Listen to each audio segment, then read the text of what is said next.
Foreign Relations Committee will come to order. I thank everybody for being here. Because of developments that have occurred, we're going to go a little out of order, but it's okay, and let Secretary Pompeo read a letter. I want to thank him for his service. I really, truly believe he has the opportunity to be a historic Secretary of State. And I thank him for all the things he's been doing since he was sworn in, immediately going to the NATO summit. But with that, Mr. Secretary, I have respect for what has just occurred. If you would like to read the letter, I'd appreciate it. Thank you, Mr. Chairman, and thank you, Senator Menendez, for allowing me to do this. The President asked that I begin this hearing today by reading a letter that the State Department recently transmitted to Chairman Kim and North Korea. The letter is to Chairman Kim Jong-un, Chairman of the State Affairs Commission of the Democratic People's Republic of Korea, and it reads as follows. Dear Mr. Chairman, we greatly appreciate your time, patience, and effort with respect to our recent negotiations and discussions relative to a summit long sought by both parties, which was scheduled to take place on June 12th in Singapore. We were informed that the meeting was requested by North Korea, but that to us is totally irrelevant. I was very much looking forward to being there with you. Sadly, based on the tremendous anger and open hostility displayed in your most recent statement, I feel it is appropriate at this time to have this long-planned meeting, or inappropriate, excuse me. I feel it is inappropriate at this time to have this long-planned meeting. Therefore, please let this letter serve to represent that the Singapore summit, for the good of both parties, but to the detriment of the world, will not take place. You talk about your nuclear capabilities, but ours are so massive and powerful that I pray to God they will never have to be used. I felt that a wonderful dialogue was building up between you and me, and ultimately is only that dialogue that matters. Someday, I look very much forward to meeting you. In the meantime, I want to thank you for the release of the hostages who are now home with their families. That was a beautiful gesture and was very much appreciated. If you change your mind having to do with this important summit, please do not hesitate to call me or write. The world, and North Korea in particular, has lost a great opportunity for lasting peace and great prosperity and wealth. This missed opportunity is a truly sad moment in history. Sincerely yours, Donald J. Trump, President of the United States of America. Thank you, Mr. Chairman. Thank you, sir. We want to thank you for joining us today, and although you're here for a confirmation, you were here just 6 weeks ago for your confirmation hearing. In just a month, again, I want to commend you on an energetic and forceful start to your tenure. We hold a budget hearing each year, and that's the formal subject of today's meeting. But as you and I have talked, budgets coming from the administration these days and for many years are not really focused on that much, as you know, and there's a process we go through here to really determine what expenditures are going to be made. So since it really doesn't have a great effect on the outcomes here, it would be my guess that there really won't be many questions around the budget, and I think you know that, even though you're going to present it fulfilling your responsibilities. While discussing the budget is not a productive use of our time today, in all likelihood, I'm hopeful that your remarks will outline your management plan for the department and steps that you've taken thus far on that front. I also want to discuss with you our efforts to update authorities we use to fight terror abroad. And just for members on both sides of the aisle, today we've agreed to 2 rounds of questions if necessary.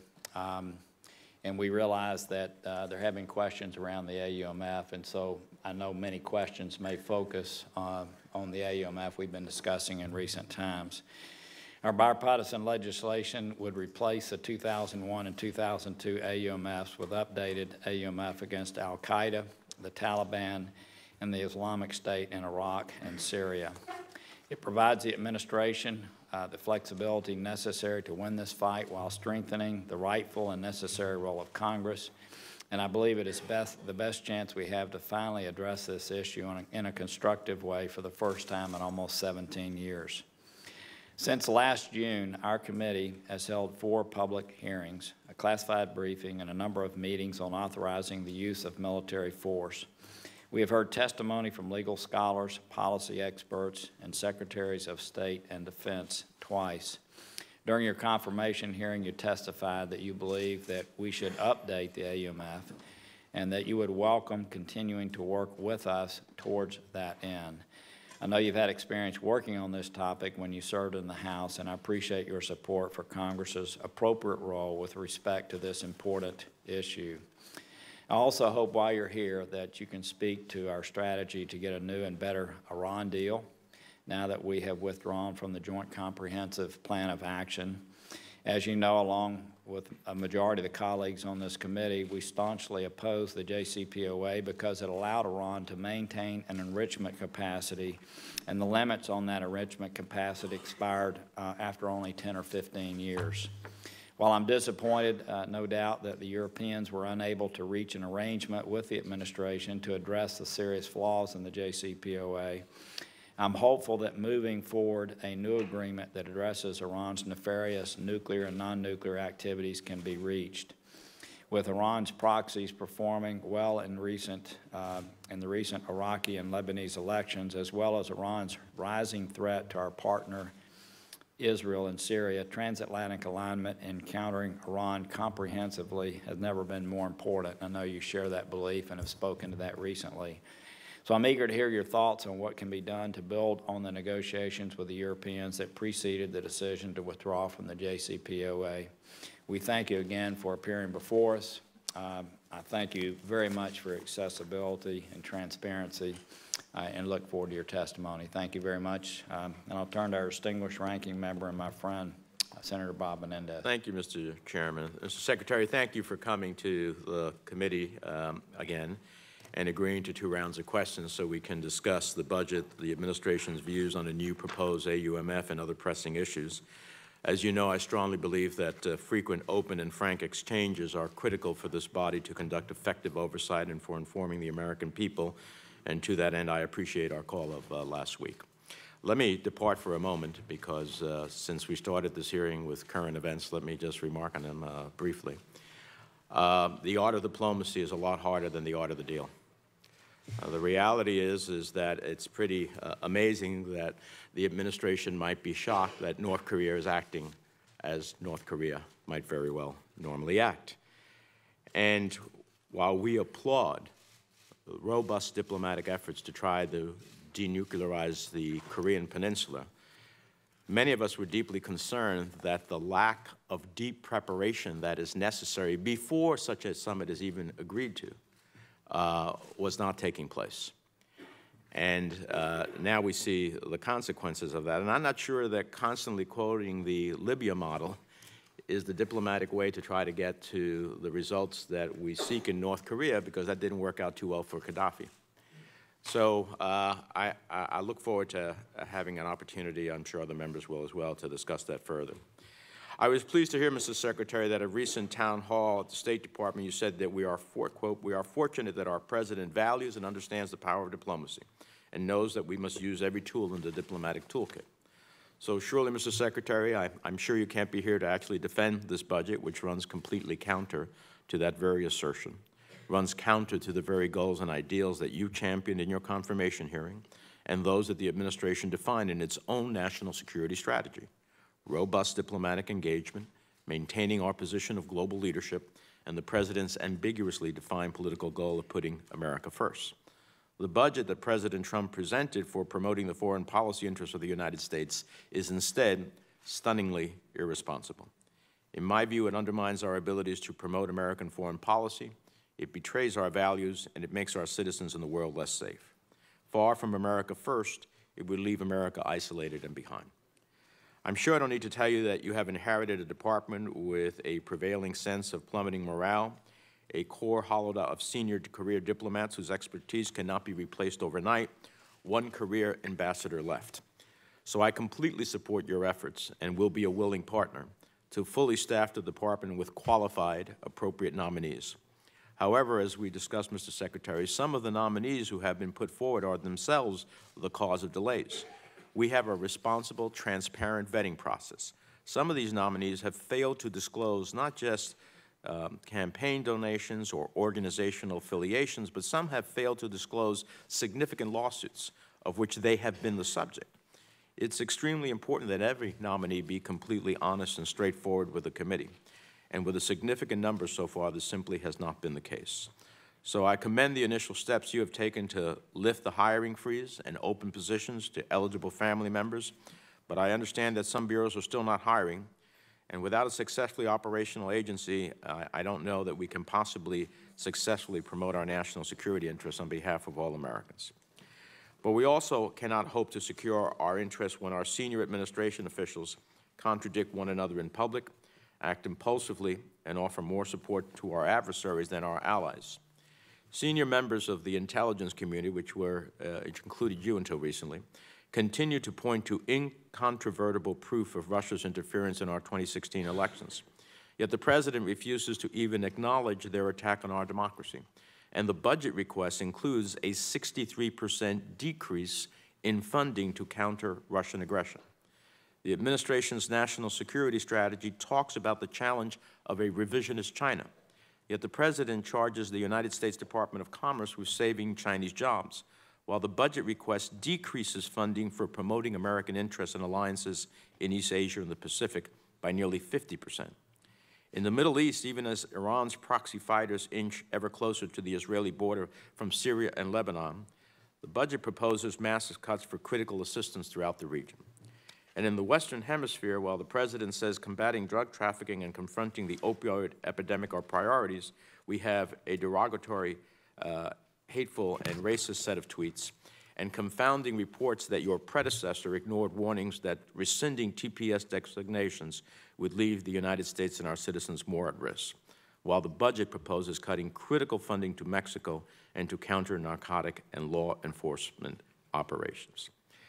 And let me just say, the administration takes alarming steps to erase the importance of core American values, not only in terms of what they're asking for in this budget or not asking for, but literally erasing the words, these values: democracy, governance, labor, and human rights.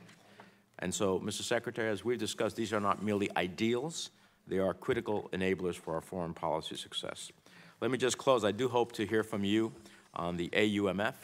I understand that the administration believes it has all the authorities it needs, but since the chairman and other distinguished members of the committee are moving forward on an AUMF, and there is a proposed AUMF, the Corker-Kane AUMF, I would like to hear the administration's views on that AUMF as part of your presentation. We look forward to your remarks, and thank you again for joining us. Mr. Secretary, again, thank you so much for being back before us within a matter of 6 weeks, and we look forward to your comments and, as you know, questions thereafter. Great. Thank you, Mr. Chairman. Thank you, Senator Menendez, as well. You were gracious enough to allow me to read that statement. I have prepared remarks. They've been submitted for the record. I will save a couple minutes here this morning. A couple of other items that I want to mention off the top, things that have happened recently that I think are important to our diplomatic efforts around the world that I want to share with you and explain to you. And then I want to spend a couple minutes. You asked Senator Corker about what I've tried to do in my first now 3 weeks or 3.5 weeks to get the team back on the field. And I'm happy to share both what we've done and what I have in the queue and how I'm thinking about that problem set now that I've had a chance to get on board and see a little bit more of the challenge that's in front of me. First, you would have seen in the last 48 hours that we had 2 officers declared persona non grata in Venezuela. We have responded reciprocally by expelling 2 senior Venezuelan officials from the United States. We are deeply worried about what's taking place as a result of the sham election that occurred on Sunday the 20th, where we're doing all the right things. We have an American there that we desperately want to get back, Joshua Holt, and so know that we are engaged. We were disappointed that the Maduro regime kicked our folks out, although frankly not surprised. We've been trying to do the good work that diplomacy brings to a country that is occupied by the great people of Venezuela, and Maduro found that unacceptable. Second, also in the last 48 hours, we notified our workforce in China about a medical incident that took place there in Guangzhou. We had an officer who suffered a medical incident that is consistent with what we had happen to American officers that were serving in Havana. We informed the Chinese government about that. They said all the right things and have demonstrated their willingness to help us identify the vector which led to this medical incident. We have medical teams heading there. We have all the appropriate folks heading to help all of the officers, American officers serving there in China, and doing the things we can to mitigate the risk that we have another incident like this there, or frankly, for that matter, any place else in the world. And then thirdly, my first 3.5 weeks, we have taken steps to allow our team to go effectively conduct their jobs. Two actual announcements. We allowed the team to hire family members, a very ready source of very capable officers to serve alongside my current colleagues. We think that will help our families a great deal. And then the hiring freeze itself was lifted. Senator Menendez, you said some of the bureaus aren't hiring. We still have a little bit of guidance that needs to be issued, but most of that is now out. We have end strength goals. We have a plan for how we'll do that in a thoughtful way so that resources are expended appropriately, but know that it is now the case that where there are demand signals, we need additional talent. The State Department employees are empowered to bring those additional team members on board. The third piece is I have spent a fair amount of my time personally and have big teams working to get America's senior officials on board. There are still big gaps at the Assistant Secretary level, at the Undersecretary level. Where there were nominees, we're pushing to make sure they move quickly, and where there weren't, we're working to develop nominees to come across so that we can, in fact, engage all over the world, sharing American ideals and values in the way that the State Department has done historically well. And I look forward to being the leader of the organization that's back on the playing field, leading America's diplomacy abroad. With that, Mr. Chairman, I'll yield back. Thank you, and I'm going to yield for a moment, and we'll interject along the way and turn to Senator Menendez. Thank you, Mr. Chairman. And Mr. Secretary, thank you for the insights of the most recent things. Let me start with North Korea, understanding that the summit isn't going forward at this point, but hopefully at some point there will be an opportunity to seek the appropriate type of meetings necessary to denuclearize the Korean Peninsula. But since I've heard different statements coming out of the administration, I want to see if we can go through a sense of what it is that we might mutually agree is the essence of the elements that are essential to any deal with North Korea. So I'm going to ask you to give me a sense of yes or no on some of these questions. Do you believe that the current nuclear test suspension must continue, and that denuclearization means the dismantlement and removal of all nuclear weapons, facilities, technology, and material from North Korea? There are two questions there.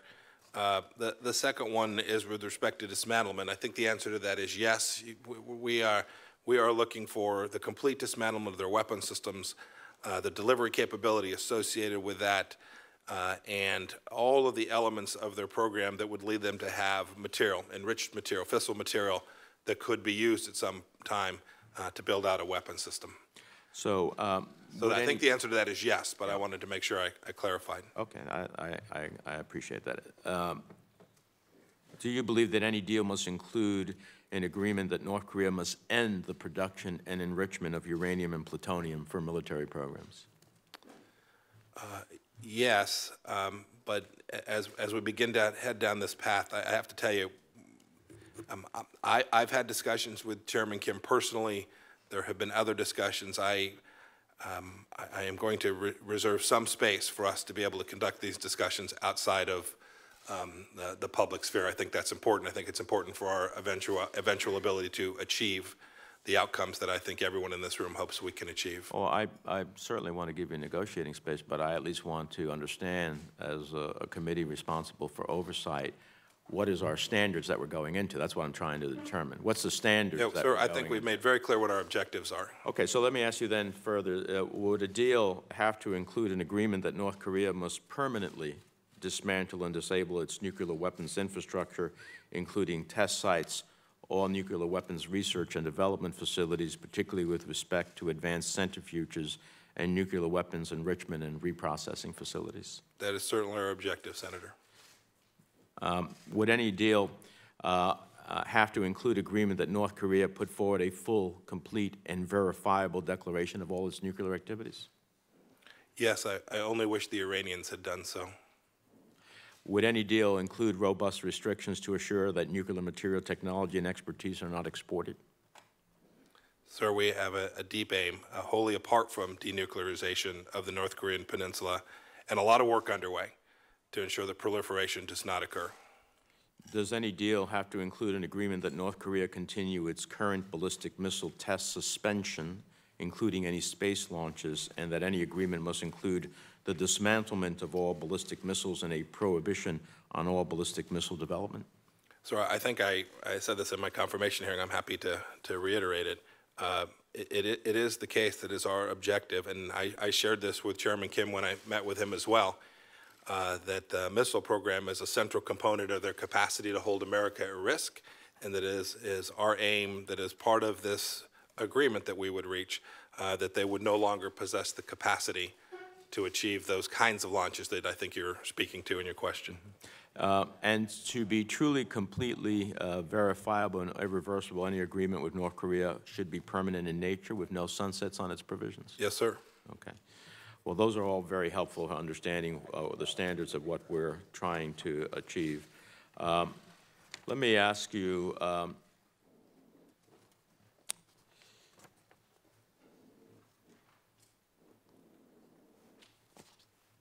so as we walk away from the summit, where does that put us with the rest of the world? Do you believe that somehow we are strengthened in this regard, or are we weakened as a result of walking away ourselves because of some statements? Senator, I don't believe in that sense that we're in a position to believe that there could be a successful outcome. I think that's what the President communicated pretty clearly in his letter. I can add to that, over the past many days, we have endeavored to do what Chairman Kim and I had agreed, was to put preparation teams together to begin to work to prepare for the summit, and we had received no response to our inquiries from them. So we, in addition to what the President laid out in his letter, it is also the case that I disagree with what you said in your opening statement. I think the American team's fully prepared. I think we're rocking. I think we're ready. I think we're prepared for this meeting. I think President Trump's prepared for this meeting. We were fully engaged over the past weeks to prepare for this meeting. So I disagree with your assessment that the Americans are not ready. Well, when I say not ready, I'm talking about, we needed to test all of the propositions and lay out all of the elements what was Yes, sir. ultimately to be decided in a way to find out whether the North Koreans were truly true. But I gather. Yes, sir. you That's disagree been with me on done. that That's been regard. done 3 times before in American history, and Kim Jong-un today possesses the most robust nuclear program he has ever had. And as a result of canceling the summit, he still possesses them. Let me ask you this. In your confirmation hearing, you noted that Russian bad behavior is the driver behind the currently acrimonious bilateral relationship, and this behavior presents a clear danger to the United States. We've seen a whole host of actions, decisions, undisputed findings of the intelligence community. We saw Russia deploy a chemical weapons attack on the soil of a NATO ally. We saw a chemical attack that Russia supported by Assad. Can you tell me why it is that the President seems unable to speak of Russia in a way that acknowledges that there was an attack against our own country in terms of a cyber attack on our elections, and actions that we've noted others that were acted this way, that were put as a terrorist state, and yet we see no such actions as it relates to Russia. I'm trying to understand the administration's views on Russia. Yeah. Senator, you just said that there have been no actions. I fundamentally disagree with that. I'm happy. I brought a list of the actions this administration has taken to push back against Russian aggression of all forms. Their cyber efforts, their election meddling efforts, the chemical attack that took place in Skripal. The list is long. I think the record ought to properly reflect that it is far more than took place under the previous administration. Indeed, most of this meddling took place during the previous administration, and this administration is now working to deter that from ever happening again. And I think our administration ought to be very proud of the work we have taken, sanctions and otherwise, against Russia. I'll be happy to explore that with you in a second. Senator Johnson. Thank you, Mr. Chairman. Mr. Secretary, thanks for your service. In your answers to to Senator Menendez's questions, you sure seem to make clear what your definition of dismantlement really means. You said you made it also clear to Chairman Kim Jong-un. Did you? Did I make it clear to him? Yeah, I mean, how clear? How many times did you repeat it? Sir, I spoke in English. There was a translator, but our team confirmed that the translator said what I said. I don't know. I had 2 meetings, maybe 3 hours plus total. Enough that I understood him to have understood what it was I was saying. Indeed, put aside what I said, when I heard back from him. That's what I wanted to ask. When I heard back from him, there was little doubt in my mind that he understood the scope of what it was we were asking for, the nature of what would have to take place, the verification that we would need to undertake in order to be comfortable that we could begin to deliver the assurances that he in return asked for. And so I think we were having a real conversation where there was real understanding between the two of us. It's what caused me to recommend to the President that I thought the time would in fact permit us to have a real opportunity to do something historic. I'm still optimistic that we will reach that point. I know the President is as well. So you have no doubt that you made it crystal clear and he fully understands exactly what dismantlement means in terms of these negotiations? To the best of my ability, Senator. So he understood it. Did he have any reaction whatsoever? Yes. And while I have... Did he resist it? Did he seem welcoming to it? I mean, what was his, as best you can determine through translators, what was his reaction to what really was table stakes? He was unsurprised.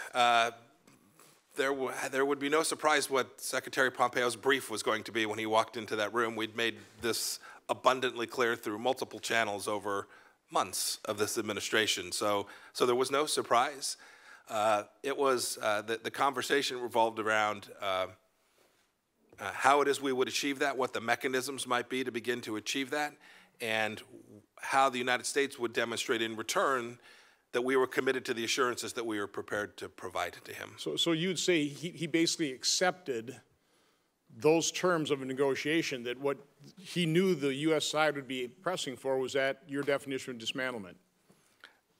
Yes, Senator. I don't know how.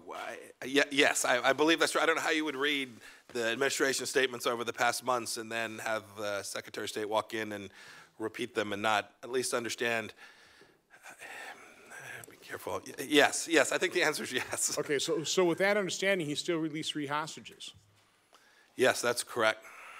And agreed to have a summit on June 12th as well. And agreed to send teams to prepare for the June 12th meeting between the two leaders So as the well. point I'm trying to make is the administration has been crystal clear, completely consistent. The result of your meeting was still the release of 3 hostages, so what's changed here is Kim Jong-un's approach to this thing, correct? Very, very disappointingly so. I regret the statements that the North Koreans have made over the past few days, and the fact that we've not been able to conduct the preparation between our two teams that would be necessary to have a chance for a successful summit. Do you believe the chairman also believed President Trump's offer of assistance in return for that complete dismantlement? Do you think he had any doubt of that as well?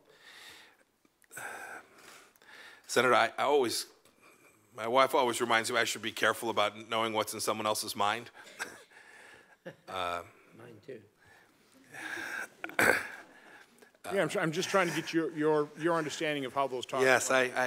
I communicated very clearly that this was a sincere commitment on behalf of the President of the United States, that we were prepared to make that transaction happen in a way that would allow his regime to have the assurances it needed in order to make this fundamental strategic shift in the history of in the North Korean trajectory, to make this fundamental shift where for decades it has been that these nuclear weapons were the thing that provided them security, and to convince him that in fact his security was best assured by going through this process and working with the United States to achieve that. So what conversations now have you had with the Chinese officials on this topic?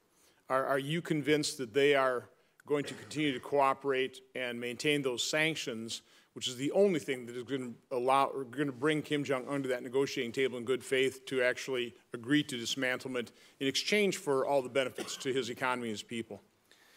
I met with the Chinese foreign minister yesterday afternoon. He assured me that they would continue to abide by all the UN Security Council resolutions relating to this, and that they understood that those needed to remain in place, not till June 12th. At this point, we were talking about, in the context there being a summit on June 12th, but not only through June 12th, but until such time as we achieved what it was the Americans believed. And I think, frankly, that China agrees would be the outcome that is best for the world and the best for North Korea as well. Are you getting any hints that there's any relaxation of those sanctions, more goods crossing between the border, between China and North Korea? Senator, we haven't seen anything that suggests they've violated the Security Council resolutions in a substantial way. I worry about everyone. The global pressure campaign that is put in place is important and needs to continue. Perhaps even this morning more than yesterday. That's very important so that we can ultimately get to the right place here. What gave me some measure of optimism is, from my standpoint, I think it's entirely in China's best interest to achieve exactly what the administration is demanding here. Senator, that's what their foreign minister told me yesterday as well, unambiguously believes that, he told me that China believes that the denuclearization of North Korea is in China's best interest. Well, let me just say, I support President Trump's letter. I think it's an excellent letter. We need to make sure that Kim Jong-un understands that we are completely consistent. We will absolutely demand that, and that all the benefits that can flow to North Korea will not occur until we achieve our definition that he is well aware of, crystal clear, of complete dismantlement. So again, thank you, Mr. Secretary. Yes, sir. Thank you. Senator Cardin. Thank you, Mr. Secretary. I would ask consent that statements from Refugees International and Catholic Relief Services be made part of our record. Without objection. Mr. Secretary, let me just follow up on North Korea for one moment. And that is, in response to Senator Johnson, you indicated that you're trying to convince the North Koreans that their security is going to be better served without nuclear weapons, and I fully support that. It's very possible if diplomacy is successful, it will require action by the United States Congress in order to deal with some of these issues. During the discussions on the Iran nuclear agreement, my Republican colleagues thought that this should be a treaty type of an arrangement which would require the two-thirds vote of the United States Senate. My question to you is, how do you intend to keep Congress informed during these negotiations, considering the questions that Senator Menendez asked were ones that I would have asked also, and we have not had the in-depth type of briefings that would be, I think, required in these types of negotiations. So how do you envision keeping us informed, recognizing that during the Iran nuclear agreements, Congress felt compelled to pass a statute in order to make sure that we were kept informed? Senator, I appreciate the question. I was but a junior member of Congress at the time. I don't remember being kept informed at all, for the record, with respect to the JCPOA, in spite of what I think the record would show were constant efforts to be so informed. But I'm going to do better. Okay, I could tell you, speaking for, and I welcome my Republican colleagues, we had numerous discussions with the Obama administration during the negotiations. Doesn't mean we were satisfied with what we were told, but we had numerous discussions. Yes, Senator, I point that only because I think the bar is low, and I'm going to beat that. We'll do our best to keep you fully apprised. But let me state what I think is even more important. It is absolutely the case that it is our intention to achieve an agreement that would be put before the United States Senate. That's our goal. Our goal is to actually do what I had hoped would happen with the Iran deal, is that the United States Senate would get to just to clarify, you're talking conduct its constitutionally appropriate duty. So you're talking about submitting it to the United States Senate as a treaty? Yes, sir. Okay, thank you. It's look, there's a lot of work to do. We're as you can see, we're at the early stages here, but we believe that if we get this right and we're successful, that it would be appropriate to do that. I would just, and important for the North Koreans. And I appreciate that response. I would just caution you as far as timing that the record of the Senate taking up treaties and passing them is. I understand. Just urge you to. Thank you, Senator. That's why I say it would be well served if we have these discussions during the course of these negotiations I do appreciate that. in a venue where we can talk freely and openly. Sir. I do appreciate that, and I get the challenge. That's why I left a little room for an agreement that didn't quite make it there. But I think, Senator, you hit on an important point. It's important for America. It's important for our constitutional democracy to try and do that. It will also prove important for the North Koreans. And let me change. So I just think it's important among multiple dimensions, sir. I'm going to change focus to Iran for one moment, if I might. President Trump was pretty clear that he intended to terminate our involvement, but then listed 3 conditions that if the agreements were modified, one to include ballistic missiles within the agreement, even though Congress had passed statutes giving the president authority to impose new sanctions against Iran for ballistic missile violations. He also mentioned he wanted inspections more intrusive, even though the IAEA had said that they were satisfied with the inspection regime. And lastly, he said that we needed to deal with the sunset provisions, which dealt with limitations, even though the agreement had no sunset on it, but it was certainly unclear as to when tripwires would cause violations of the agreement. Is the administration still in that mode? These are the 3 changes that must be made in the agreement for it to be satisfactory, or has there been a change in position? Let me speak to the former and then the latter. The first was I'll concede, it was only a couple of weeks. The State Department had been working to try and get those agreements from 3 European countries prior to the President's decision. We were never able to get there. The same problem that existed when I came in on my, I guess it would have been my 4th day in office when I was briefed on it, existed till the very end. It simply, there was no evidence that the Europeans had any intention of actually agreeing to those 3 provisions. But is that still our position, that these are the 3 changes that must be made? Sir, we've now laid out a series of things that we are working diligently to get the whole world to sign up for, a series of 12 things that we're demanding the Iranians do. They're simple things, each of them. I think you would agree with each of those 12 items. And that's what we're looking for Iran to achieve, and that's the mission statement the President set out for the State Department. So let me just drill down on that. Is regime change part of our objective here? No, sir. do we want to include in a nuclear type or JCPOA type of commitment Iran's activities in regards to terrorism? Yes. And is there a reason why the Trump administration has not used the additional tools that Congress provided to deal with terrorism and human rights violations? I don't know the answer to that question.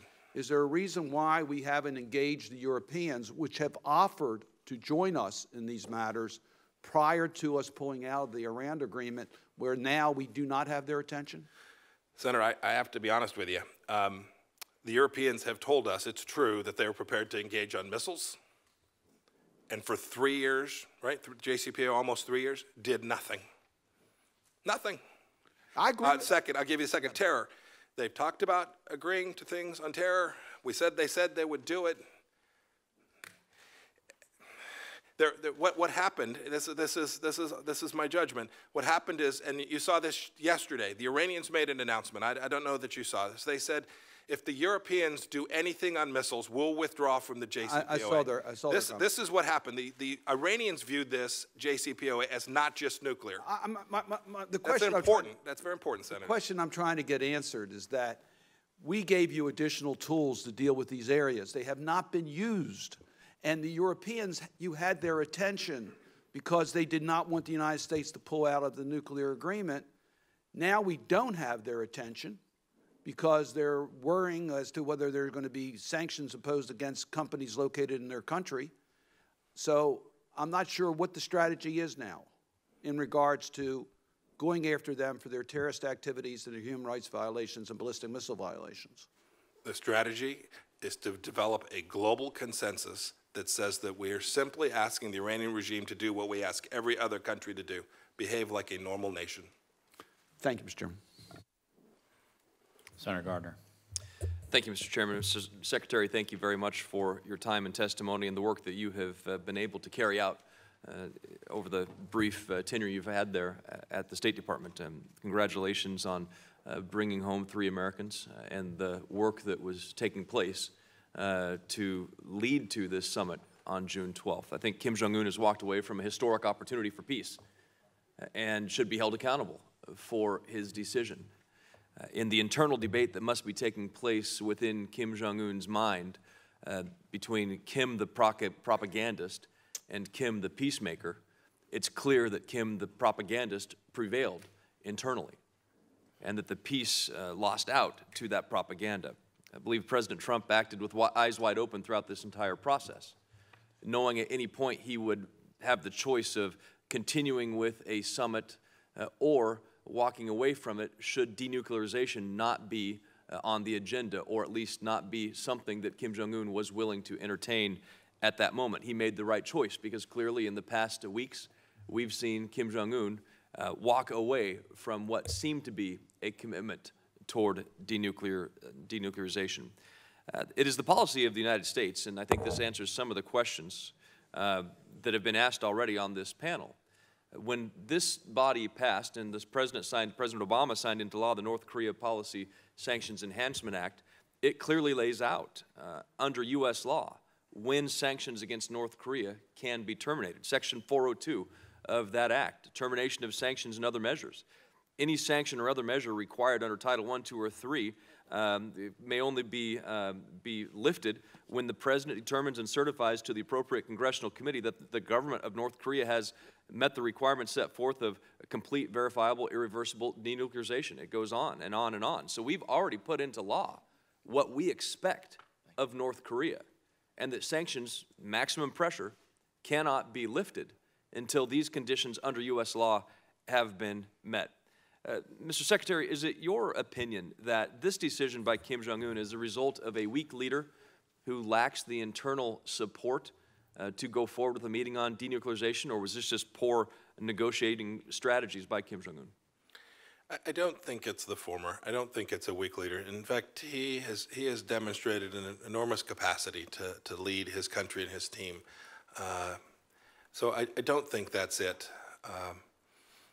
And frankly, I don't really know that I want to speculate as to why it is they took the actions, because I don't think we know. What I am hopeful is that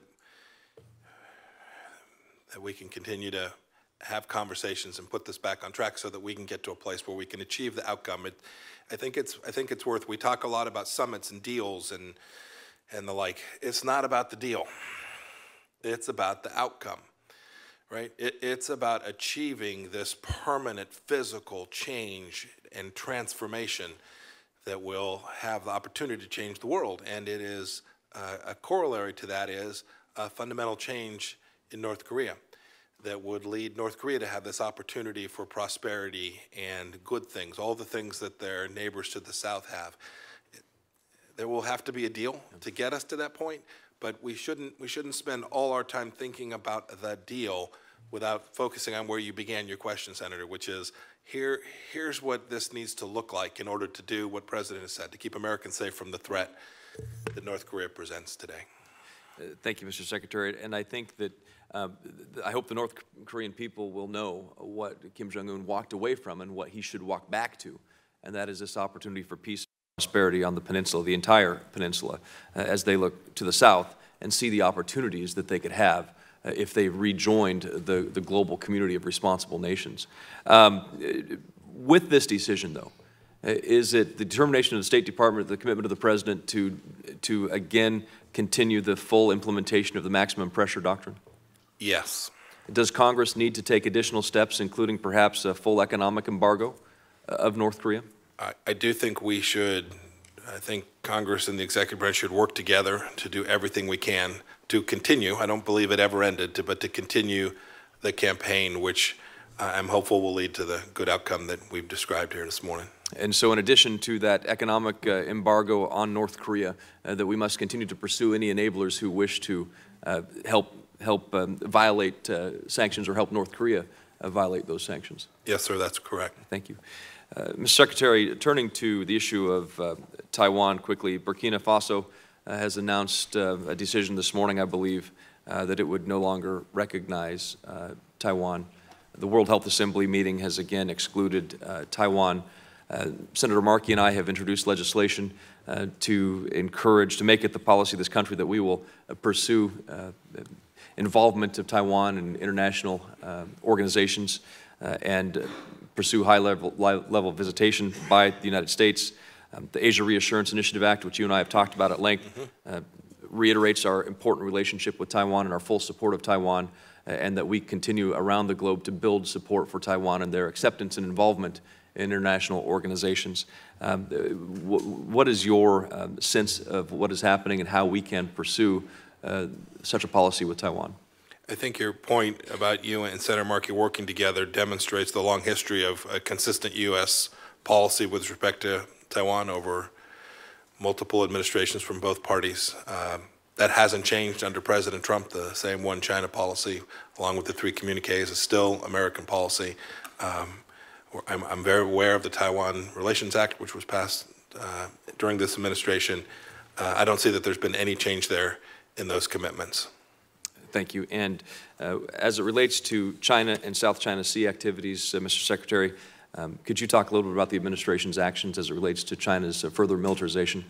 So I'll leave the details to Secretary Mattis, but yesterday the Department of Defense made a decision to disinvite the Chinese from an exercise RIMPAC that they had previously been invited to participate in a direct response to the strategic weapon systems that had been put on islands that the Chinese had agreed not to do. And so we are working along multiple fronts, not the least of which is my diplomatic efforts to work to convince the Chinese that it is not in their best interest nor the world's for them to continue to expand throughout the South China Sea. It is an important American interest to make sure that those sea lanes and our access to them remain available to us. Thanks, Mr. Secretary. And finally, I look forward to working with you on passage of the Asia Reassurance Initiative Act, bipartisan legislation introduced by members of this committee. Thank you. Thank you. Senator Kane. Thank you, Mr. Chair. Mr. Secretary, I want to thank you for your work on bringing Americans home from North Korea. One of them was a Virginian, and we appreciate it, so thank you for that. Thank you, Senator Kane. It was an amazing day. Three great Americans. You were deservedly proud on that day, and we were grateful. I was listening to some of your testimony in response to questions from Senator Cardin, so to return to a conversation that we've had before, I think you testified that regime change in Iran is not an administration policy at this point. That is correct. Thank you. When you were before us in April at your hearing, I asked you a question about trying to have this committee receive a legal memo that had been done in April 2017 regarding U.S. airstrikes in Syria. And you said at that time, quote, "I promise I will work alongside you to do the best I can to get you that information. And if it's a classified version of it that you have a right as a member of the legislative branch to see, I'll work to get you that. And if it's an unclassified version, we'll work to get you that as well." 2 days after that hearing, we once again carried out airstrikes in Syria against the Assad regime. We have not received the memo in any version yet, and I'd like to ask why, and will you work with us so that we can see the appropriate version of that memo? I will accept responsibility. I haven't turned to that. Yeah. I will. You've been busy, but Sir, I do want your commitment that we will. I made a commitment to you that I would do it. I will turn to it this week. I may have an extra day now. Okay, thank you, Mr. Secretary.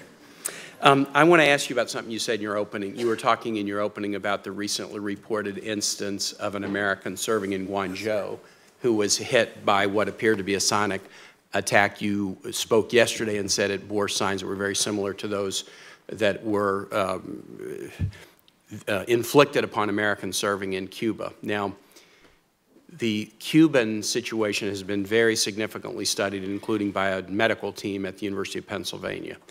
The reported incident in China apparently started in Guangzhou in late 2017 and continued through just recently. And the State Department, I guess, has done some study, and you've reached the conclusion that the symptoms experienced by this American are very similar to the symptoms experienced by the Americans in Cuba. Is that correct? Yes, Senator, that's correct. There's been a great deal of work done, and I'll try and stay inside the technical term. The term is consistent with.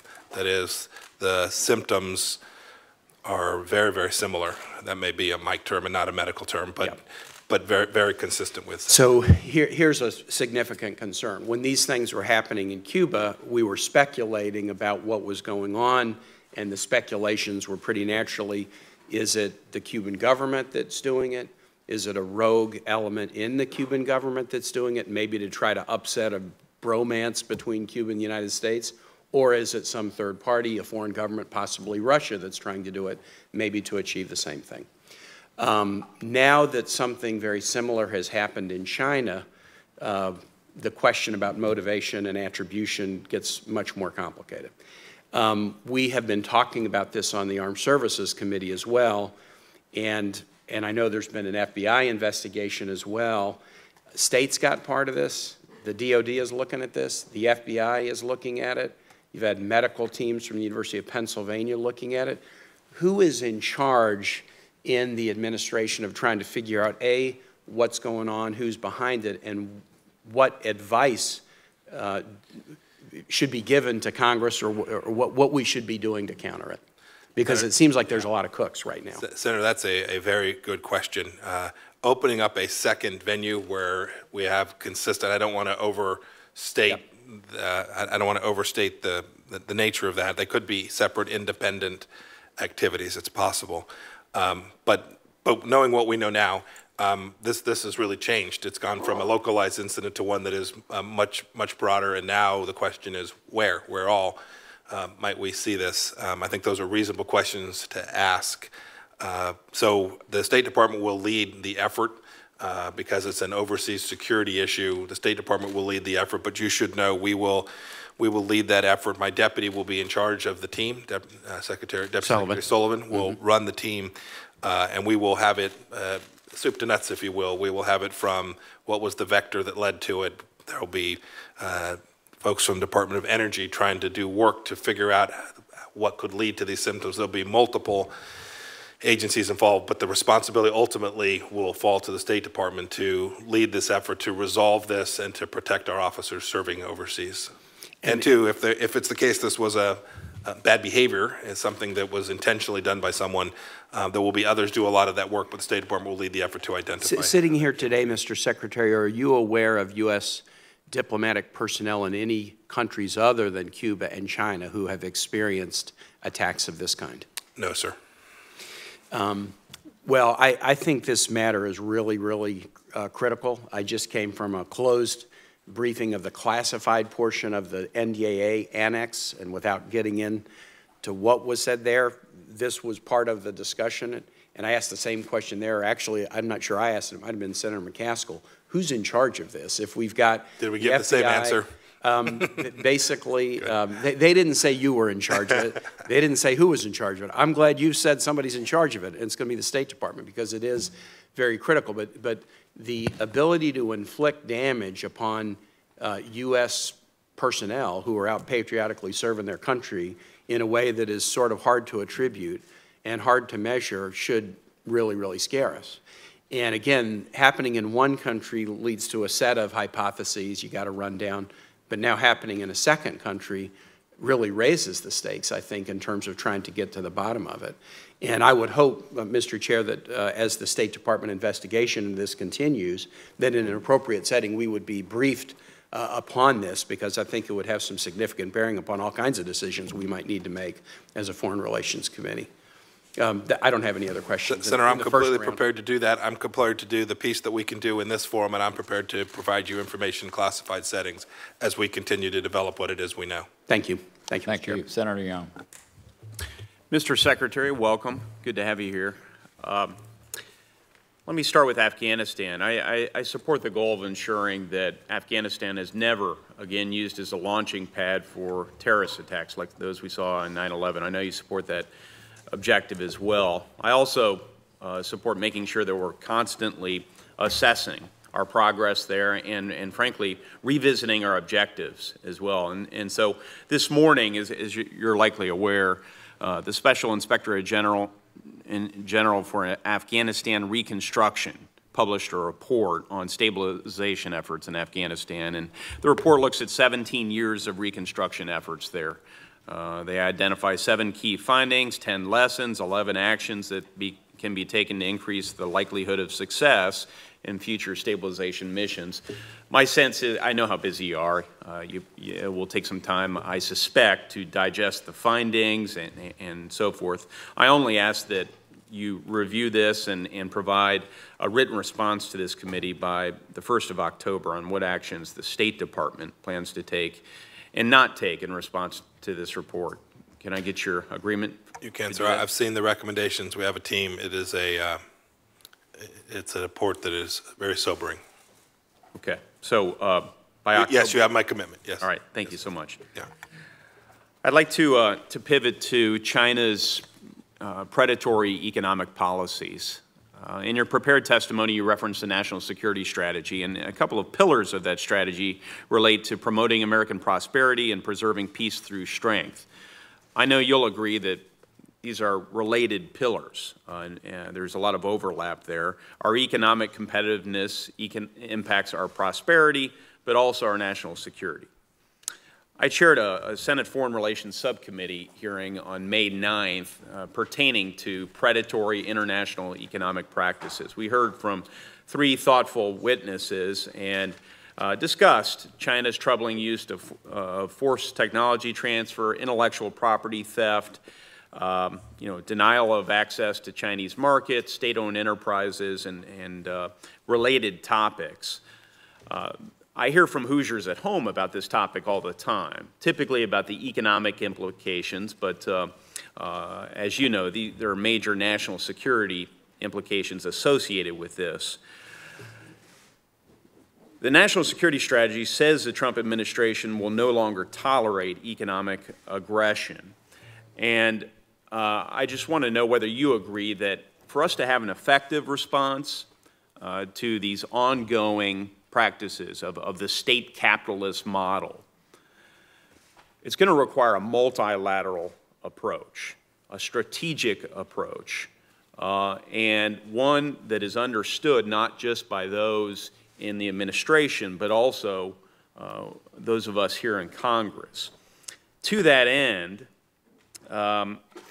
first, do you agree with everything I just said? Multilateral, strategic, and understood by the administration and those of us in Congress?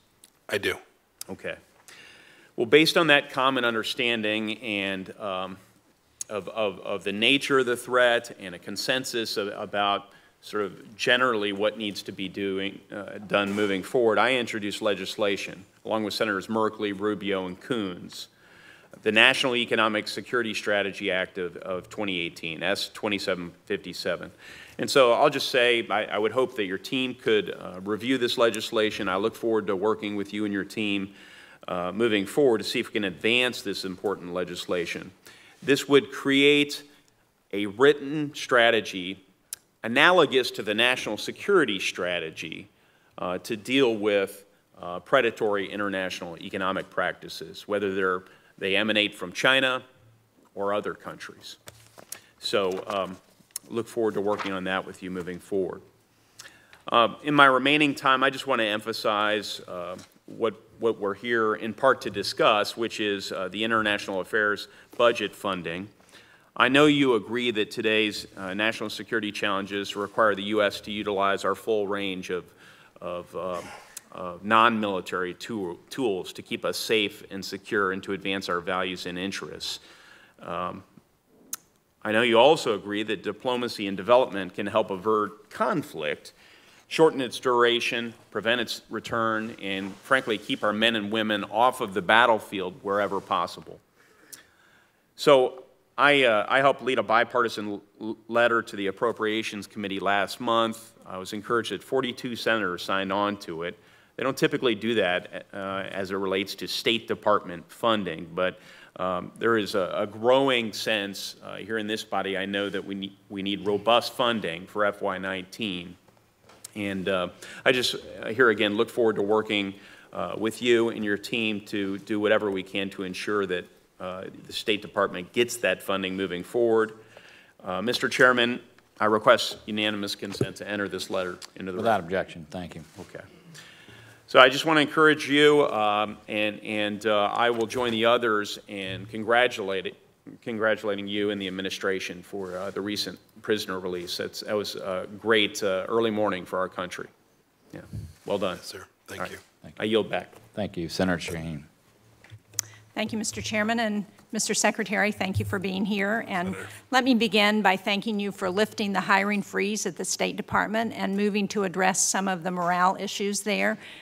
That's a commitment you made to this committee, and I appreciate your following through on that. I understand that you're going to be meeting with the Turkish foreign minister in early June, and as I'm sure you're aware, the Turkish foreign minister could decide to release Pastor Brunson from jail and send him directly back to the United States. Pastor Brunson has been held there since October of 2016. Do you intend to raise that issue when you meet with the foreign minister? Yes. And can you also give us some insights into how you might discuss the issue of Turkey's decision to buy the Russian S-400 missile defense system? Certainly, Senator Shaheen. So I've spoken with the Turkish foreign minister at least once, maybe twice in my first 3 weeks, or many topics that we've covered. Certainly, in each case, have talked about the incredible need for them to return Pastor Brunson. It's just deeply wrong, immoral, unjust. No success so far, but you can be assured that we're working diligently on that. Second, we've spoken to them. I've spoken to them in each case, and will again next week about the S-400. We have implored them not to take that weapon system for a host of reasons. I won't belabor today. You know them well. There are several, but the other major topic that we're going to be working on is trying to achieve a resolution about the Turkish activities in northern Syria, in and around Afrin and Manbij. My predecessor began a process they called the roadmap, and it is our effort to put the details together surrounding that. We have a team. I think there's a team in Ankara now or this week to work on that, and I'm hopeful during his visit here we can resolve that so that we don't end up in a situation where we have two NATO allies too close together, creating risk. Thank you. I appreciate that. Mr. Secretary, were you part of the decision-making around the President's letter this morning about pulling out of the summit with North Korea? And Were there discussions as part of that decision about what should happen next? And what do you expect to happen next? Are we going to see a return to the volatile rhetoric that increased most Americans' concerns about the potential for a threat of nuclear war with North Korea? Or is there something else in mind for how to move forward next? I was part of the discussion both last night and then this morning. Obviously, it was the president's decision ultimately, and we did talk about what the path forward would look like, the negotiating path, that is the path that we hope will resolve this, as well as the things we would need to do in the days and weeks ahead to prepare for the eventuality that we were back where we were 6 or 8 or 12 weeks ago. And there's still lots of discussion going on inside the administration about exactly how to proceed on that. But I am confident in the coming days we will have laid that out in some detail. We always knew, too, that there could be a summit that didn't work, that ultimately was unsuccessful. And so there's been a great deal of work to think about what happens when you're at a moment when you don't have the opportunity sitting right in front of you. I hope that we do. I hope we quickly are able to get back to that place, but ultimately Chairman Kim will have that decision to make for himself. As the President said, we welcome their call, their outreach to head back down that path. So can you share with us any other insights about how the administration is looking at what should happen next? Yeah, in some ways it's situation normal. The pressure campaign continues. Not a lot of insight there. Well, I mean, it's what, I don't know what to say other than there has been an incredibly effective global campaign to create pressure on the North Korean regime so that we could resolve the issue of Chairman Kim's regime threatening the United States of America. That existed yesterday, it exists today, it's likely to exist tomorrow. And so our process remains the same. There was a story that just came out that said that the South Koreans were completely surprised by this decision. Did we consult with our allies about the decision before making it public? I don't want to. Or at least advise them that this was coming? I don't want to get into who all we notified. The White House, I think, will speak to that at the appropriate time. Well, apropos that. But I may say just one more thing, Senator Sheen. Chairman Moon was here. We've had extensive discussions. We are locked in with the Republic of Korea. We've spoken to the Japanese Foreign Minister. Kono was here. I spoke with him yesterday afternoon at 16:30 hours. We are in lockstep with them. And did we advise them that this was coming? We told them that we hoped that the summit would proceed, that there would be discussions, but we always knew there was a risk that they would not move forward. We've been consistent with that privately and, as you well know, publicly as well. President Trump has said repeatedly he is very hopeful it would proceed, but sure, no, I understand that. But it might not. But that's a very different situation than saying this letter is coming tomorrow, the president is pulling out of the summit. And that's the question that I'm really asking. And it goes to the approach to Iran's behavior as well, because as America was trying to negotiate the Iran deal, there was a real effort to work cooperatively with our European allies. The president's response to pulling out of the nuclear agreement with Iran has, to some extent, blamed our European allies who were part of that negotiation for the failure to get a stronger agreement. Do you think that's going to have lasting impact on our relations with the Europeans? A couple of 100 years of history would suggest that the answer to that is no.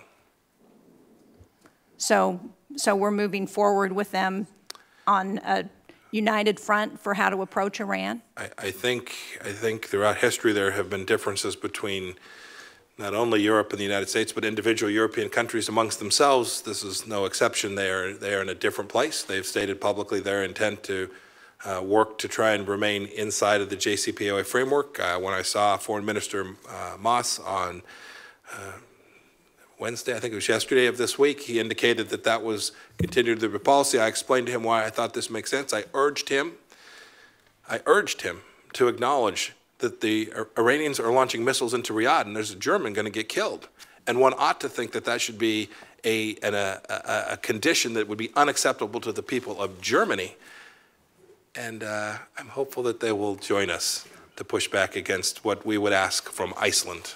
Don't launch missiles into Riyadh. Right, we asked this is, people have said that what the president laid out and what I spoke to on Monday is a fantasy. If you go look at the 12 items, it's nothing that we don't ask of every civilized nation in the world. It's join the League of Normal Nations. It doesn't seem like too tall an order for any European country to join us. I'm not taking issue with what you laid out. But to your point, I think the Europeans share our value set and our interests. I think they would agree with our assessment of that bad behavior. And so I am very hopeful that they will join us in our effort to cease that bad activity by the Islamic Republic of Iran. Thank you. Thank you, Mr. Chairman. Thank you, Senator Brasso. Thank you, Mr. Chairman. Thank you very much, Mr. Secretary. Appreciate you being here. We're so appreciative of your efforts and the President's efforts to achieve complete, verifiable, irreversible denuclearization of North Korea. And I know we're going to continue to work toward that goal and continue our efforts to impose maximum pressure on North Korea, especially in light of today's announcement. As we continue to impose sanctions and conduct joint military exercises, keep the regime fully aware of the consequences of their actions, I'm just going to ask a little bit about China. And do you believe China is embracing maximum pressure strategy in order to get North Korea to abandon its nuclear weapons program? And just in terms of what we can expect of China in regarding North Korea for future activities, and have they responded in our efforts to continue along this line?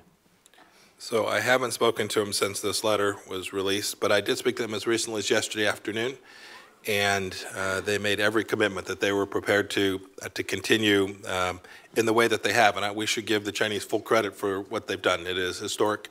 It's different than what they had done in previous iterations of this, so we're very appreciative of that. I made clear we were going to need them to continue that even while these negotiations take place, and they agreed that that made sense for them and for the world. Yeah, you've been very clear on our ultimate goal with regard to North Korea. Could you speculate on what your view is on China's ultimate goal in North Korea, or what they've expressed to you? Yeah, I can tell you precisely what they said to me. They agree that CVID is the correct answer for the Korean Peninsula. Can I move to Iran? And I think on Monday you really gave, I thought, outstanding remarks at the Heritage Foundation on Iran. 2 weeks ago, the President ended participation of the United States in this flawed Iranian deal. I strongly support the decision. You stated, first, we will apply unprecedented financial pressure on the Iranian regime. You said the leaders in Tehran will have no doubt about our seriousness, and thanks to our colleagues at the Department of Treasury, sanctions are going back in full effect. New ones are coming. So will the administration be on track to have these sanctions fully reimposed by the November deadline? And can you talk a little bit about what additional sanctions may be considered, and are there things that Congress can do to be helpful? So the answer to the last one's always yes. I'm sure there are tools that we will contemplate that we'll need assistance with. That is, there'll be some authority, although you have given us through CATS and other tools enormous capability and breadth there, and we appreciate that. Second, I think your second question, can I lay out for you what the next set of actions will be? No, only to say that the preparations are well along for rolling those out here before too long. You saw some initially against the Central Bank of Iran and some of its officials. In that same vein, the core effort with respect to the sanctions is to deny Iran the wealth to do the bad stuff that they've been out doing during the JCPOA. Right? People forget that all of this bad activity took place during the JCPOA. And so it's not the case that the withdrawal caused the Iranians to launch missiles into Riyadh and into the Golan Heights, but rather this activity occurred during the JCPOA. And so we've got a series setting out. We are hopeful. My task is to build a consensus around the world so that the world begins to join in those sanctions as well. So they're not simply U.S. sanctions, but global and UN sanctions in addition to those that the United States puts in place. And in addition, to talk about some of the bad things, as you said, Iran is doing, certainly in the region. I have concerns about what's going on in Lebanon with regard to Hezbollah, the recent elections. In May, Lebanon held its first legislative election in 9 years, resulting in electoral gains by Hezbollah. Hezbollah is a U.S.-designated foreign terrorist organization. The leader of Hezbollah has promised thousands of foreign fighters deploying to Lebanon to fight Israel in the next war. Congress has put in place restrictions on U.S. funding for the Lebanese internal security forces and the Lebanese armed forces if either body, it says, is controlled by a U.S. designated foreign terrorist organization. So has the Lebanese state become indistinguishable from Hezbollah, and should we continue to provide assistance to the Lebanese armed forces? I don't believe that it is, although we are reviewing that to be sure, to make sure that the actions that we take, the funding that is provided appropriately and consistent with the law. We've reviewed that for at least certainly the time that I've been in service in this administration, so we will continue to review that. The Lebanese election was not what America would have hoped. I think what most of the Lebanese people would have hoped either. But I do hope that when it all shakes out, that we can continue to provide support to the Lebanese armed forces in a way that is appropriate, and do our best to help return Lebanon to what everybody knows it once was. The jewel of the Mediterranean, as it was once called. So yeah, things are different. Can I guys move to Turkey? I think during your testimony this week before the House Foreign Affairs Committee, you said we need to get Turkey to rejoin NATO. Others have called Turkey and NATO a troubled marriage. Turkey has increasingly taken steps, to me, that undermine the NATO alliance, from cooperating with Russia to attacking the Kurds fighting ISIS. You know, in December, Turkey announced it's going to be purchasing these S-400 anti-aircraft defense system. It's not compatible with a NATO system like the Patriot system. Could you talk a little bit about our strategy to bring NATO back, Turkey back into the NATO fold, and you know, the areas where we could actually be working cooperatively with President Erdogan? So there are places, right? They were in support of the efforts that we took in, some of the efforts that we took in Syria. There are pockets where we still are able to continue to allow us to operate out of air bases there. So there are pieces that are very important to the Department of Defense as well. But the trend is wrong, to be sure.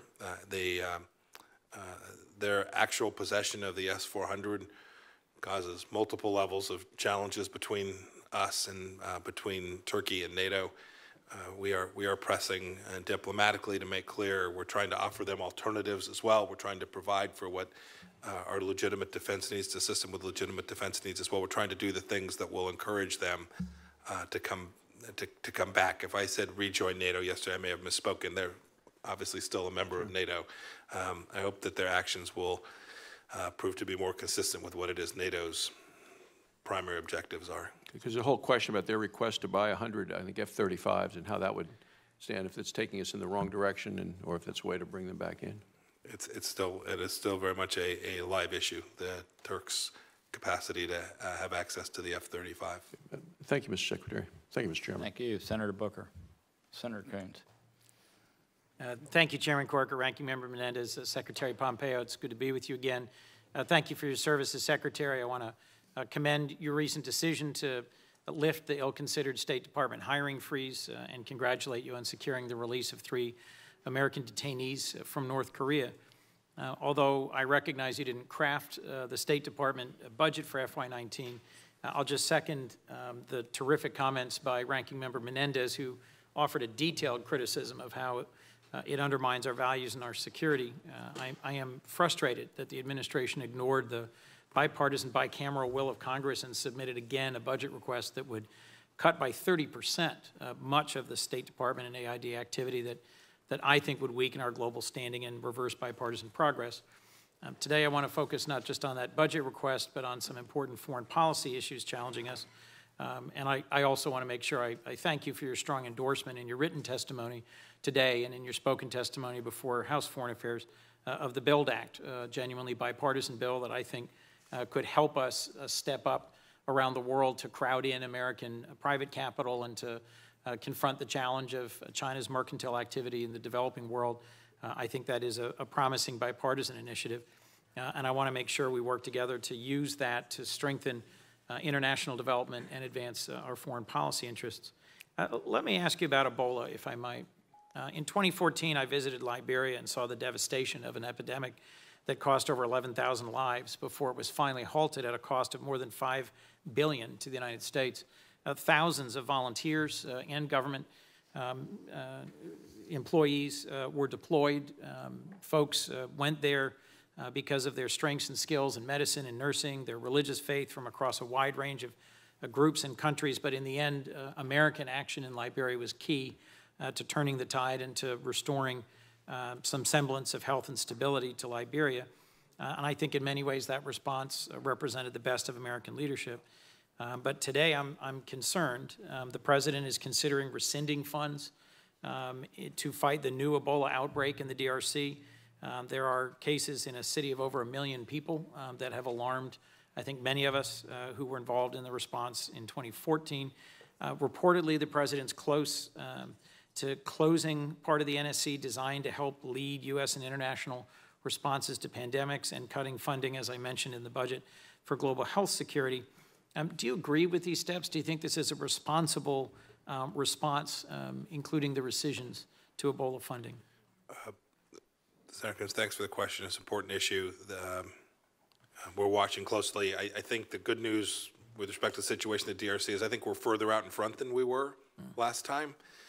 Having said that, as you well know, you're on top of it until you're not. And so we're deeply focused on making sure that we try and stay out in front and do everything we can. We also believe we have enough resources today. That is, we don't think there are funding shortfalls that prevent us in the near term from doing the things we need to do. So we think we're okay there. You asked directly about the rescission. I've had many discussions about that, and my push has been this is important. We need to make sure we have the resources not only for the current issue, the one that we know about, the one that's in the news today, but rather for each of these global health challenges, these risks, in a way that is appropriate. And so there are still live discussions. I was a little late to the debate, but I'm on the scene now, and I didn't receive any pushback generically from my request to make sure we had the right number of resources. Now it's a matter of my sense is that the rescission package continues to include rescissions to the Complex Crises Fund, which has been critical in allowing a rapid response to major humanitarian crises, as well as funds from the Millennium Challenge Corporation, despite the president just signing into law a bipartisan bill that grants that agency new authorities. I hope you'll really look at these rescissions. My impression is that our response as of now is significantly underfunded and puts us at some risk of repeating what happened in 2014, where, as you said, we thought we were on top of it, and then it emerged, and then it became a regional tragedy. I'll also just reference that President Trump, then a private citizen, in 2014 tweeted that the U.S. can't allow Ebola-infected people back. Quote, people that go to faraway places and help out are great, but must suffer the consequences. Many of the folks who were on the front lines in responding in 2014 were U.S. Public Health Service, USAID, U.S. military. Do you think health and development professionals who risk their lives to contain an outbreak should bear the consequences and be kept out of the United States, as that suggestion in a different context from our now president might lead one to believe? There have been no discussions about that. Yes, I think they need to obviously be able to come back after doing the great work that they did.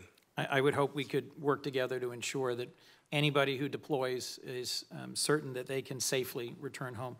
Let me move to Iran strategy. There's been a vigorous discussion about it. You gave a speech Monday at the Heritage Foundation. You laid out 12 demands of the Iranian regime. I would agree with you that we should expect no less of nations that are part of the community of civilized countries. But I'm struggling with exactly how we're going to get there.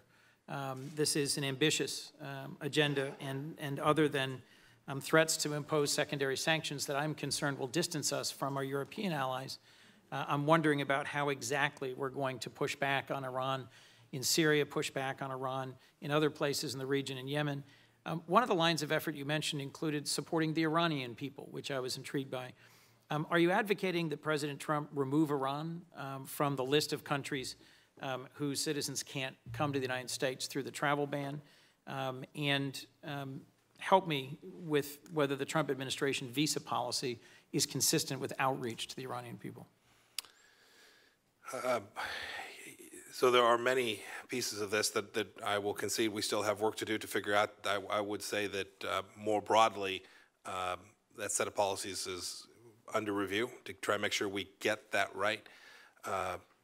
What I was speaking to wasn't wasn't actually that. I was speaking to a broader understanding where it's important to know for the Iranian people to understand that they won't be on their own. Some have suggested, there was a question from Senator Kaine earlier about whether our motive is regime change, right? Outside external was implicit in that. It's certainly not. It is the case that we're convinced that the Iranian people don't support the adventurism that has been engaged in, and so the efforts we talked about the GEC, we've talked about other public diplomacy tools that America has, and I think has fallen into disrepair. Getting those back out and being effective communicating with the Iranian people there as well. But I'm happy to take on board to consider what we ought to do with respect to visa policy as well that might, I'd have to think about there's second order effects to that as well, but I'm happy to consider. I think it might send an important signal in that area of effort, and I respect the complexity of the undertaking, but look forward to asking more questions about how we're going to move forward with our European allies. Thank you, Mr. Secretary. Thank you. Senator Portman. Thank you, Mr. Chairman. And Secretary, thank you for being back with us. I'm disappointed, but frankly not surprised by the summit being canceled, given the nature of the regime. And it seems to me that the reason they were willing to come to the table in the first place was because of the maximum pressure campaign, because of the sanctions, and because you were able to internationalize those sanctions, in particular having China play such a central role. I guess a couple questions first. It seems to me that the maximum pressure campaign has been somewhat paused over the last several weeks. Do you intend to re-engage, to ramp that back up? And what do you intend to do with regard to our international sanctions, specifically with regard to China getting back engaged? So I didn't, my sense was we hadn't taken much of a pause. We were still out working around the world to convince others to do the things we needed them to do, when there were North Korean workers there, to send them back to North Korea, to stop remittances go back. There were lots of activities. We still had extensive work on ship-to-ship transfers. We were still building out that capacity as well to stop refined products for entering North Korea as well. So I think we've been continuing that even up and through today, as we were contemplating the June 12th summit. That won't change. We've still got work to do to build out each of those. I'm sure there are additional sanctions that we will seek to put in place in the United States. I'm sure we'll go back to others asking them to do more as well. You had a second question. I'm sorry, Senator Porter, it slipped my mind. Yeah, I think you've answered it with regard to the international pressure. Senator Portman, if I can say one more thing, it is, Senator Portman, very, very important that that the world observes that this effort continues. It's one thing for the United States to be out after. We need our partners who have done so much good work at economic pain to their own countries that stay with us until we achieve the outcome. I think that's absolutely essential, and again, key to the apparent success you had at one point in getting them to talk, and you have had conversations, direct negotiations. As you know, I spent a couple of years trying to get Otto Warmbier back to the States, and during that time period talked about the need for direct negotiations. You've now done that, and so there has been a step forward, even though the summit has been canceled, and I think that's appropriate. Again, given the nature of the regime, it's not surprising that they've canceled. You talked at the State Department about getting its swagger back, and you and I talked a lot about this during your confirmation process, private meetings and public testimony. I think that's important. I think morale is higher. One of the ways you can get your swagger back is to do exactly what you said a moment ago in response to the question from Senator Coons. You talked about using the GEC, which is the Global Engagement Center, in an effort to communicate directly to the Iranian people more aggressively. You even said a moment ago that you thought that some of our efforts to do so had fallen into disrepair. I couldn't agree with you more, as you know. And based on legislation, Senator Murphy, who's with us today, and I wrote a couple years ago, you now have the ability to do that because we have invested in the State Department this responsibility to coordinate all of our international efforts on pushing back against disinformation, propaganda, but also be more effective at getting our narrative out. I am encouraged by your budget request, $53.5 million. Also encouraged that DOD funding is finally coming your way. I do think that DOD funding perhaps should be looked at as a 2-year funding source now, that we're so close to the fiscal year. I hope you will look into that. I think that would be helpful. You also talked about ensuring that the right people are in place, not just contractors, but having folks who are there who are senior members of your Foreign Service Organization who can really make this GEC the effective body that I think you believe it ought to be. So first, I appreciate your personal commitment to this that you made during the confirmation process. And second, just want to ask you, where are we with regard to GEC? What more could we be doing here to help you? I have sadly little progress to identify for you this morning, but we now can hire. There are 13 full-time positions that were frozen out from being hired. We're working at it. I agree with you. We need career professionals working, leading parts of that organization. It's going to take me a bit to get where we need to be, so a little forbearance, but know that we're working hard at it. I'd like to put that in the context of what I think is an incredible priority. So it's not just the GEC. That's an important place. It has a lot of money. As public diplomacy goes, $60 million is a lot of money. We should be able to do some incredibly effective work there. But we've got the BBG, which too, right, the Broadcasting Board of Governors that I'm an ex officio member of. It too there's just a lot of places, and I will tell you, I don't believe it's well coordinated inside the State Department. It sits in at least 2 different places, 4 bureaus, 2 secretariats. There's a lot of work to be done to get that right so that we can begin to conduct that important piece of American diplomacy. And I'm focused on it. I've got one of my seniors coming to me with a plan. I have believed this for a long time. When I was a young member from Kansas, I spent some time thinking, trying to get it going, and it overwhelmed me. Now I have the opportunity to do it, and I'm looking forward to building it out. We appreciate your prioritizing it, and we do think, based on the fact that Congress has now given you this mandate, the State Department's the right place to do it, and so let that swagger work, and let's go for it. By the way, I was in the Czech Republic visiting Radio Free Europe and Radio Liberty about a month ago. One of the issues that came up there was CFIUS, and I know you're on the CFIUS board. When I was at the Trade Rep's office, I was on that board. I hope you're involved in that. The ZTE sanctions issue has put more light on the fact that, particularly with regard to China and also Russia and other countries, there is an effort to influence and try to obtain more access to our key technologies. One thing they said in the Czech Republic is they don't have a CFIUS there. And there can be backdoor, as you know, efforts by China and other countries to get into our technology through Europe.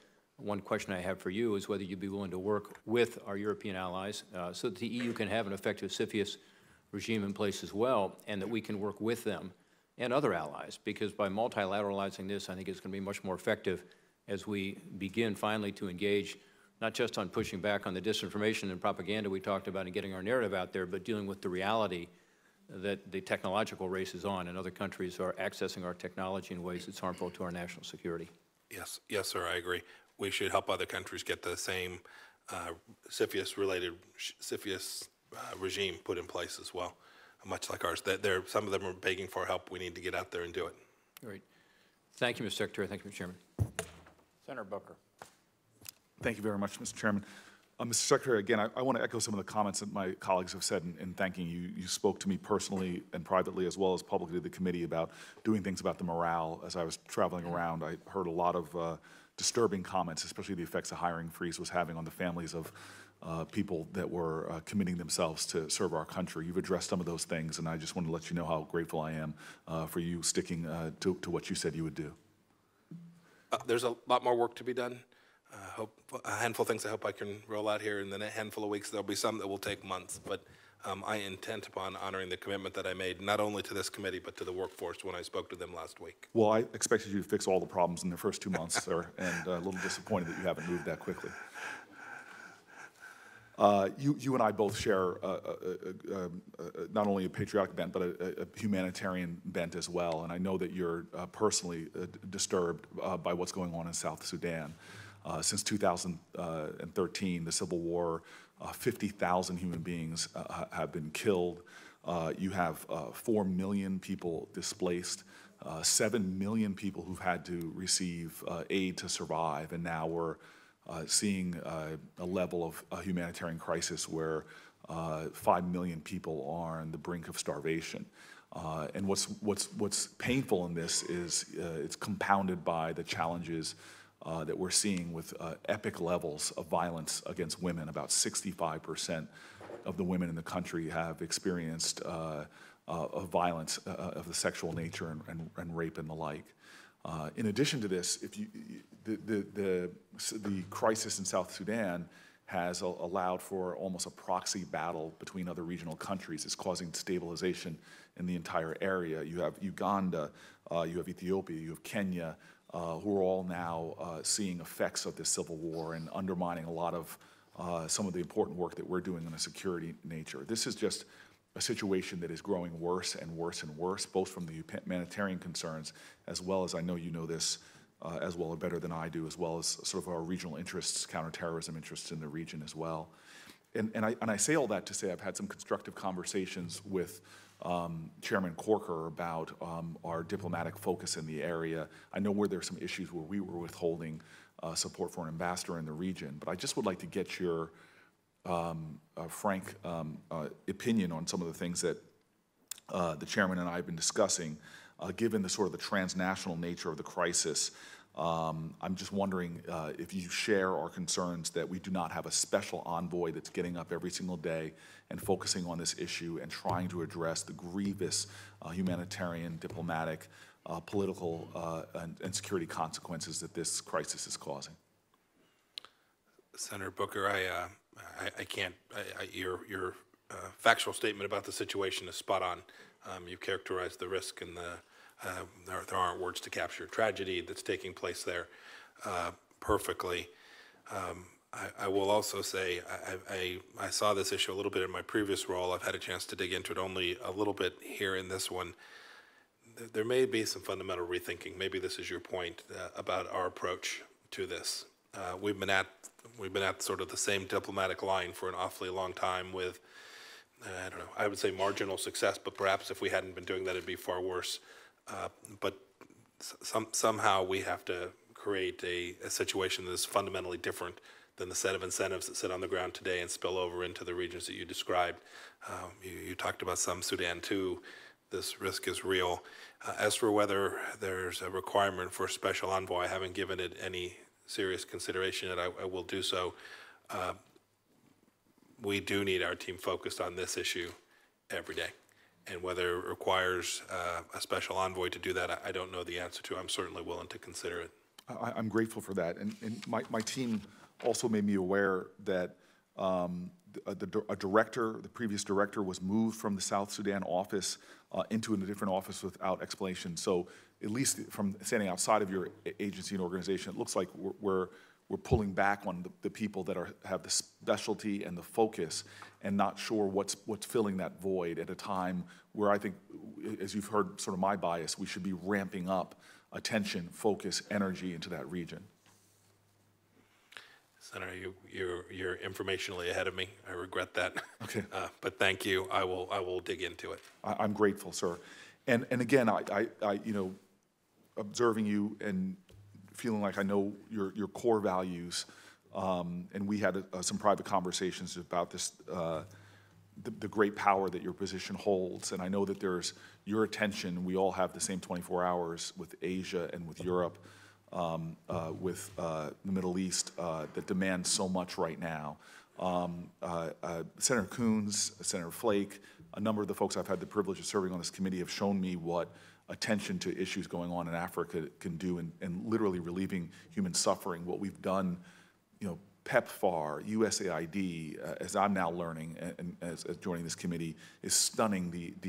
And every American should be proud and understanding that not only is it humanitarian, but as what Martin Luther King said for our nation is true for the globe, injustice anywhere is a threat to justice everywhere, that these issues, if allowed to fester, do become issues to our national security. In infectious diseases especially, we're now learning with transnational flights and the like that injustice anywhere, if we don't deal with contagions in a proactive way, they have a chance of spreading. And so I just want to echo what Senator Coons said with more eloquence than me about sort of my grievous concerns about the growing crises that we see in the DRC in general, which I think is an area in need of more diplomatic attention, more American pressure, more guts and swagger that we're talking about in other areas of the world, that we should be focusing in the same areas with some of our African nations and brothers and sisters in humanity. And it does, to me, send out a stunning reflection of our values. As you know, budgets reflect values. When we are announcing rescission packages that do things that just don't seem to make economic sense as well as moral sense. And I know you operate with a strong moral core and also an understanding of fiscal conservatism about making investments that can save our country money. And the rescission of the $232 million for Ebola funding just struck me as staggering when we know from past experience with outbreaks a small amount invested could save us a tremendous amount on the back end on a fiscal manner, but just the human suffering alone that the United States has something to do. And I just appeal to you, not just as a fellow American, but a fellow humanitarian, to give some focus to the DRC, give some focus to what's going on with American posture and resources in dealing with the Ebola virus. We have so much power in this country, and this is a place where if we make the investment, if we apply the focus, we can make a tremendous impact on human suffering. And it's not going to be on the front page of the New York Times. It won't be talked about on CNN when they want to talk about what they seem to be distracted by these days. But when you and I are towards the end of our lives, you're in a position right now where you can make a difference on these issues in such a substantive way. Thank you, Senator Booker. Thank you, sir. Thank you. Senator Paul. I think many people would admit that the Iran agreement had some deficiencies. One of the largest deficiencies might have been that the $100 billion was released all at once instead of maybe gradually to help modulate behavior over a longer period of time. That being said, the $100 billion that was released was a great inducement to get Iran to sign the agreement. That was a carrot. And that carrot's gone. They've gotten the good thing, and now we want compliance. Now we're pulling out. And so the question is, you know, what are the next inducements to get them to sign things, or will there not be? I think there's a question with, there are two possibilities basically of what will happen. So you reintroduce the strongest sanctions ever. They either don't work, that's one possibility because they're unilateral, and some say unilateral sanctions won't work. Let's say they don't work. That means Europe, China, and Russia continue to trade with them, and Iran says, well, they're going to continue to trade with us. We'll just keep abiding by the agreement. They don't develop any more nuclear weapons or technology towards that, but they don't do anything else that you would like, ballistic missiles, less terrorism. So really, basically, we don't get what we want if the sanctions don't work. Second possibility, let's say the sanctions do work. We have enough manipulation of money that flows through us from Europe. Europe does a lot of trade with us. Europe buckles. I think Russia and China still will trade with them, but let's say Europe buckles. And let's say it works and it puts enough pressure on Iran. Then there are two possibilities of what Iran does. First possibility is they say, oh, Secretary Pompeo, we love Secretary Pompeo's 12-point strategy, and we're going to accept that. I think that's unlikely. The second possibility, if the sanctions work and they put enough pressure on them and Iran feels the pressure, is that they restart their nuclear centrifuge program. So those are two possibilities. But what I'd like to do is go through the 12 steps that you'd like Iran to do and sort of explore what these would mean if we thought about them in terms bigger than Iran. So one of your first things is, and this came up during JPOH, but nobody really could get this done, you want Iran to reveal the military dimensions of its nuclear program. Well, let's substitute Israel for Iran there. Does anybody think Israel is going to reveal the military dimensions of their nuclear program? Well, you'll say, well, they're our friend. Well, yeah, but from Iran's perspective, they see Israel as a rival and a regional rival. Let's put Saudi Arabia in there. Well, Saudi Arabia revealed the military dimensions of its nuclear program. Well, some might say, they don't really have it. But I'm guessing there are files over at the CIA that say, well, you know what, they have talked to people about purchasing it. Some say they have purchased nuclear technology. I guarantee we know that, and you probably can't admit it, but let's put Saudi Arabia in there. Are they willing to discuss anything they've done to develop nuclear weapons? So really what you're asking for is something that they are never going to agree to, okay? You can try to cripple them. It's sort of like unconditional surrender. You're not getting that. Let's move on. Proliferation of ballistic missiles. I don't like them threatening surrounding countries or us with ballistic missiles. Nobody does. But they respond not just to us, they respond to Saudi Arabia. There's a 1,000-year-old war over there. There's a 1,000-year-old religious war over there, and there's hostility between the two. So when we supply weapons, when the Saudis buy ballistic missiles, the Saudis have a ballistic missile program, they respond to that. The Saudis and their allies, the Gulf Sheikdoms, spend 8 times more than Iran. So when you tell Iran, oh, well, you have to give up your ballistic missile program, but you don't say anything to the Saudis, you think they're ever going to sign that? They would have to be crippled and starving people in the streets for them ever to agree to give up their ballistic missile program. Had we kept the Iran agreement with them, and you said to the Iranians, well, we want less of an arms race over there. We'd like to have peace with Saudi Arabia. Could we get Saudi Arabia to the table with Iran to discuss either a freeze of ballistic missiles? You know, when we went to Russia, we didn't just succumb and say we'd give up our weapons. Neither did Russia. We did it in parity. We had an agreement. If you leave Saudi Arabia out of it, and you leave Israel out of it, and you look at Iran in isolation, that's not the way they perceive it. So I don't think they're going to jump at your 12 notions here of what you'd like them to do. May I make just one Go point? ahead. I think the example of Saudi Arabia is a reasonable one. We have told the Saudis exactly what I asked from the Iranians.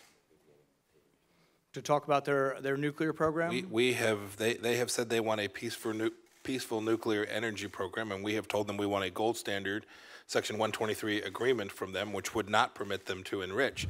That is simply all I've asked of Iran as well. Do we have information that the Saudis have talked to actors in Pakistan and other places about purchasing nuclear technology?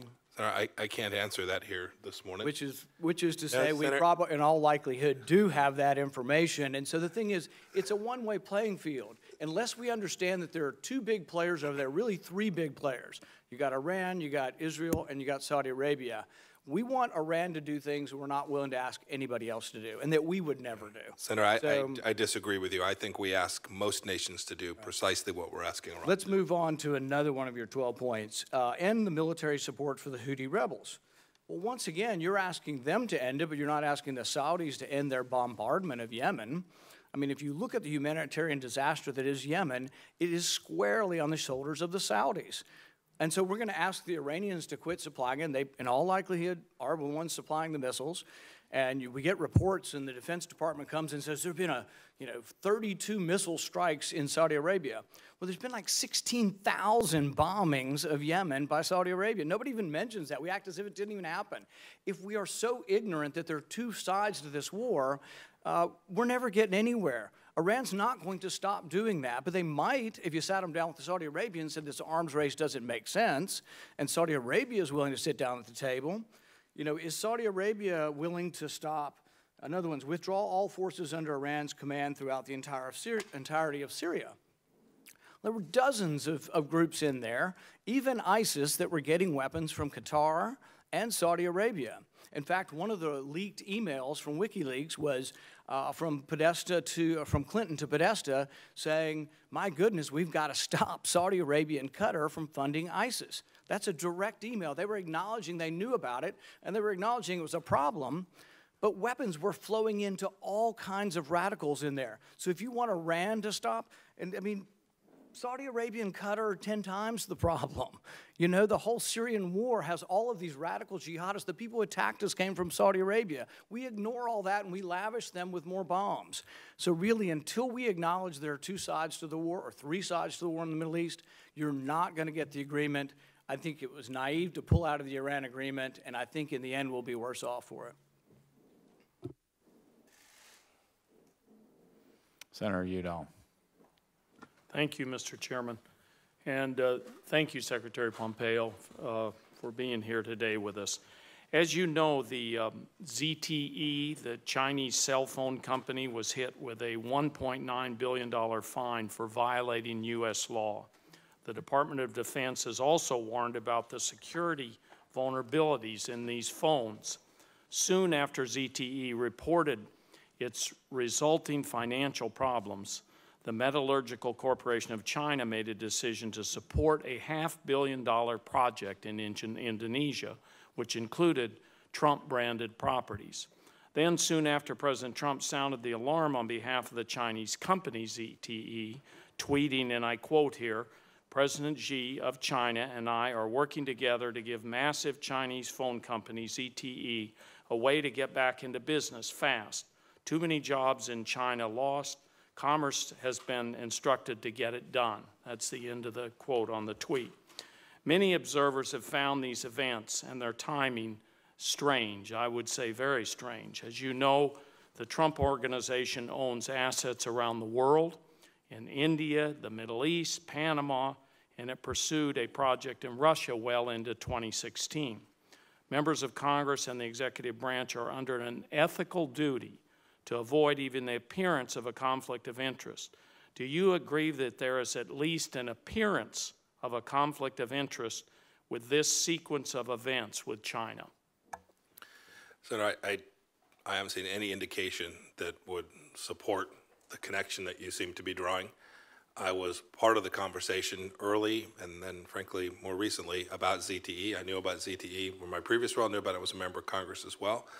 This administration takes the threat the ZTE poses incredibly seriously. Indeed, it's the first administration to take any action against ZTE, in spite of the fact that it's been a known threat to the United States of America for years. Previous administration chose to do literally nothing against ZTE.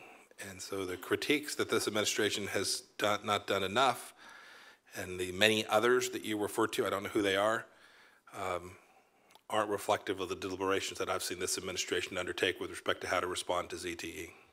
Given that the President refuses to disclose his tax returns, how can you assure the American people that American foreign policy is free of his personal conflicts of interest? Senator, I find that question bizarre. You don't want to answer it then? Senator, you just want to describe it as bizarre? Yes, I do. Not give me an answer. I think that's indicative of my answer, Senator. Yeah. I've been incredibly involved in this administration's foreign policy now for some 16 months, and I have seen literally no evidence of what you are that's what I want to suggesting. Ask you specifically about. Exactly. No, it is not scurrilously. It is an outrageous suggestion. My friend, Senator. It is not scurrilously. This has been raised by a number of people yes, out there. Yes, sir, it has. You want me to tell you who those folks are and what their political interests I may know. well It's be? fake news. Now, let me ask my question. Yeah. Okay. Back to the specific case with ZTE. Do you believe that it is in the U.S. interest to help the problematic ZTE phone company get back into business fast? That's the Trump tweet. And is the State Department using any resources to work with the Commerce Department on this issue? So I don't know the answer to your second question. I've certainly been involved. So yes, the State Department's using some resources to work with the Department of Commerce, some part of my time. For sure, there may be others. Certainly my team members have been involved in this along the way as well. But you don't, and then the first question was, do you believe that it is in the U.S. interest to help the problematic ZTE phone company get back into business fast? I am convinced this administration will make a decision that is in the best interest of the United States of America with respect to ZTE and all things. Now, the former ambassador to Panama recently told the New Yorker that the president asked him, quote, "What about the hotel?" That's the quote from the ambassador in the Oval Office meeting to discuss the U.S.-Panama relationship.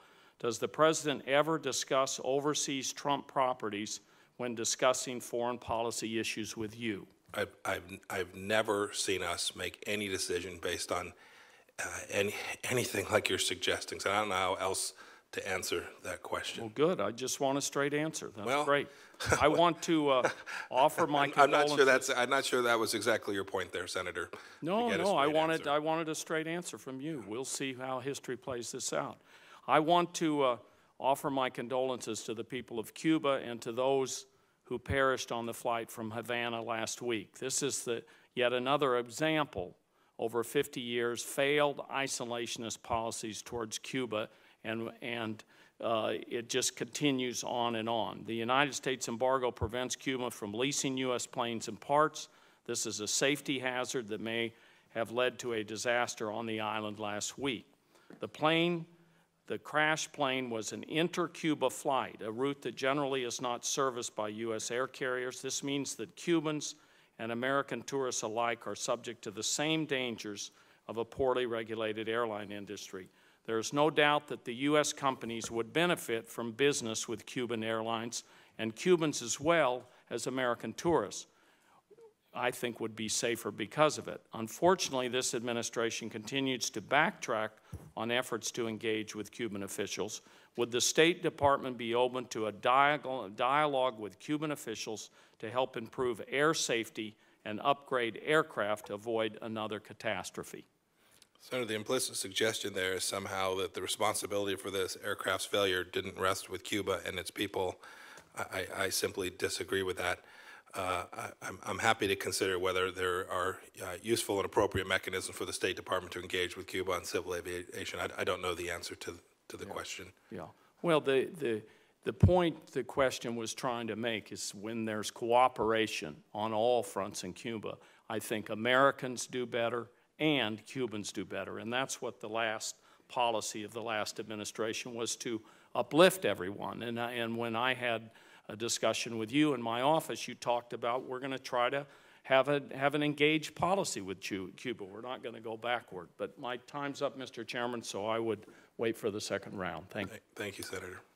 Thank you. On the ZT issue, there were a few of us that were part of a briefing last night, and I do think that having nothing to do with other countries' interest, I think that I do think the administration is using trade policy and some of these other sanctions issue maybe too transactionally. I know that doesn't happen at the State Department, and sometimes based on just feelings about an individual that they're dealing with. And I do think that inconsistency is creating problems. The thing they've discussed over the last 24 hours relative to autos, to me, is an abuse of the authority granted to the President in Section 232, absolutely an abuse of that authority.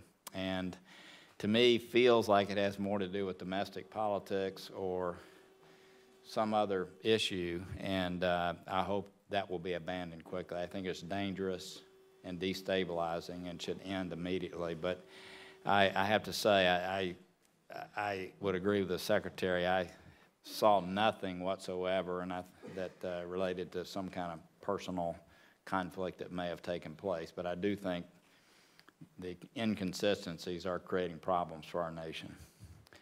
Senator Isaacson.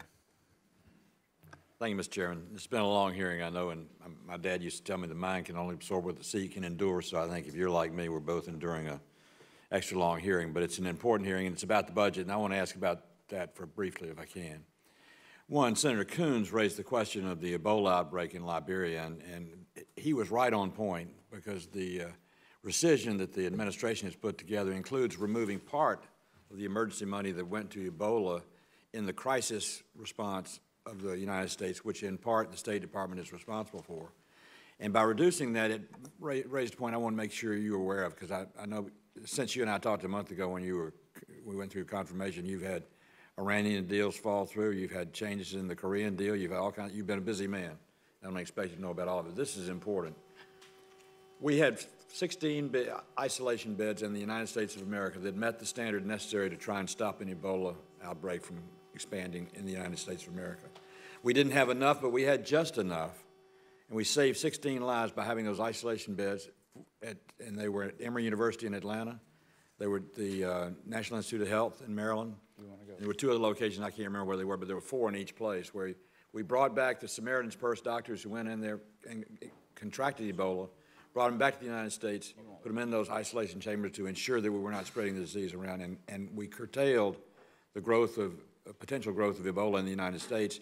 And a few months later, we stopped Ebola's outbreak in Nigeria, which is a country of 50 million people. So it's an important response that you've got to have, and you can't just all of a sudden build it when the problem comes. You've got to be prepared for it. So I would just ask that as you go through all the many things you have to look at, in this rescission, we're playing a dangerous game if we're reducing our preparedness for something like Ebola or a pandemic. We're just passing the pandemic bill out of the Help Committee this week, and we'll get it to the floor soon.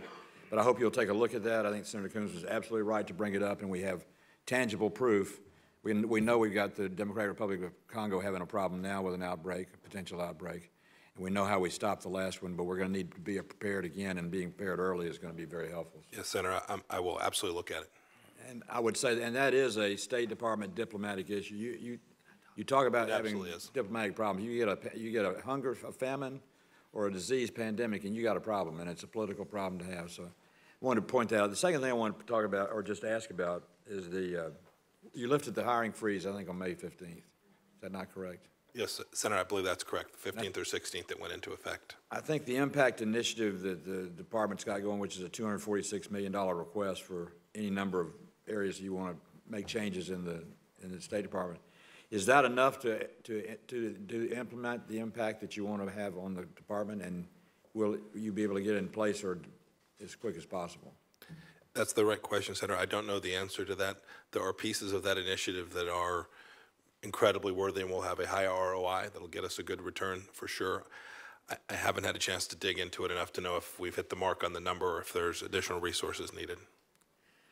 I asked you in your confirmation hearing, I had been told, and it's been reported by many people, that the job you did at the CIA in restoring morale and swagger, if you will, was remarkable, and you got high marks for that. And I told you on the confirmation hearing that my take on the State Department was that they were having a morale problem, and you were going into a second challenge on that talent that you have. So I know it's been, with all the things you had going on, you haven't had a chance to implement a lot of programs that you'd like to that would deal with that subject, but I do urge you to work on ensuring that we got the best morale possible in our diplomacy and our diplomats around the world, and on the responsibility of the State Department. You're a great leader, and they need that swagger, and they need it back quick.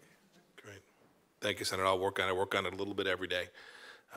There's important components of getting that right, returning their authority to them, giving them all the room they need to go do the great work they came to State Department to do, and we're getting along the way to achieving that. Well, thank you for coming, and thanks for a great start on the new challenge. Thank you, Senator.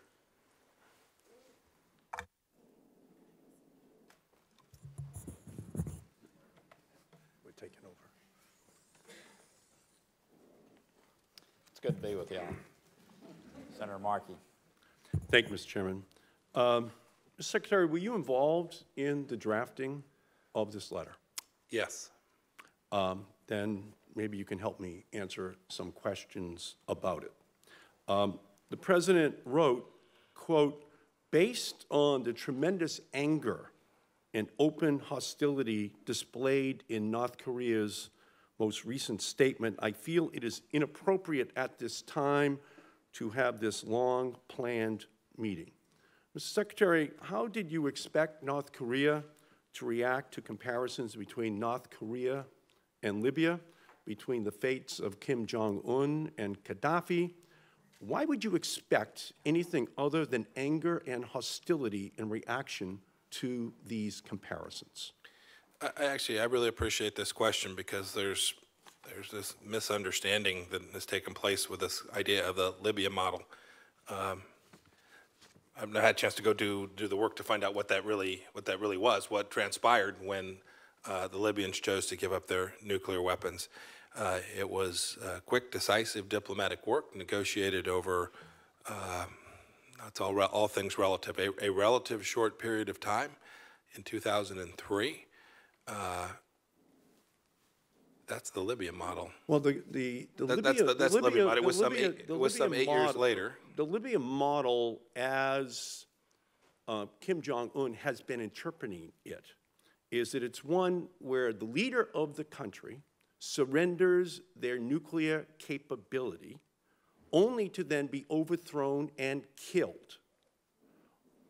Why would you not think that Kim would not interpret that as it continued to escalate with John Bolton on the Sunday shows, with the vice president talking about the Gaddafi model? Why would you think that there would be any other interpretation than what happened to Gaddafi at the end of his denuclearization, which is that he wound up dead. Why would you think that that would not, in fact, elicit hostility from a negotiating partner only 3 weeks from sitting down across the table from him? There are probably several reasons that I think that. The first is that's not what they were in talking about when they spoke about Libya, right? No, not right, not right, not right. That's not how Kim would be interpreting. This is diplomacy. Senator, I'm telling you what they said, so we hope that he would hear. I'm sorry, with who?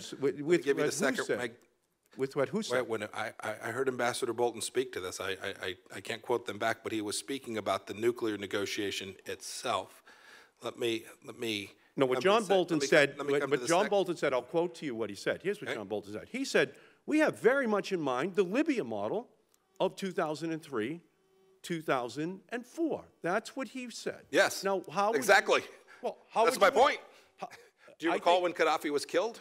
I think perhaps Donald Trump is the only person in America who would not be interpreting that to mean that at the end of the story, the leader of that country dies. So why would President Trump think that that was a good model to be used? I actually think you made my point, Senator. What's that? 2003 and 2004. Gaddafi survived long after 2004. Right. Right, and Senator and Ambassador Bolton spoke to 2003 and 2004. Let me give you the second reason I think. No. The model is he gives up the weapons in 2003 and 2004, and then he ultimately gets killed. Okay, that's what we are saying by using the Gaddafi model. Why would that be a good way of having a conversation with someone who we're asking to engage in denuclearization? I don't understand what you're talking about. We clearly are having a difficulty in communicating this morning, Senator, because I'm doing my best to articulate, and I'm clearly incapable of communicating to you adequately. I apologize. I think you are. I think you're trying to divide this Gaddafi question into a negotiation in 2003 and 2004 to give up the nuclear weapons, and then what happened to him subsequently, as though it's two separate storylines. Well, in the mind of Kim, it will not be two separate storylines. It will be the Gaddafi story as it's understood by, I think, everyone but this White House, that winds up with him dead.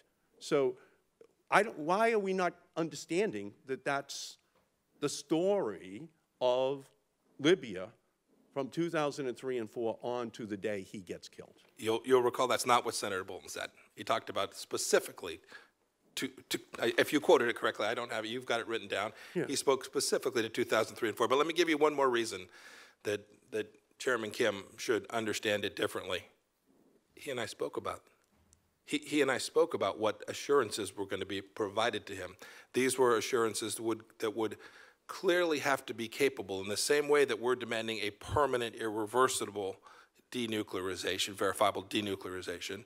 In that same way, we have to provide him assurances that extend beyond the end of the negotiations as well. And so we had we had a discussion exactly in this vein. It is the case that we're going to have to make commitments that will extend well beyond that. So there's a second reason. Did you agree that using the Gaddafi model was a good way to incentivize Kim to denuclearize? Did you agree with that decision? Senator, I didn't make that decision. No, I'm asking you, did you agree with the decision to use the Gaddafi model as a way to get him to denuclearize? Senator, I think I don't want to speak for, I've tried. Well, you're our chief diplomat, Mr. Secretary. Did you agree with that approach? Senator, I've given you my approach. You're trying to characterize what Ambassador Bolton said. We clearly have a disagreement about how. And Vice President Pence said he made reference to Gaddafi as well. Does insulting, Mr. Secretary, our negotiating partner now pass for American diplomacy?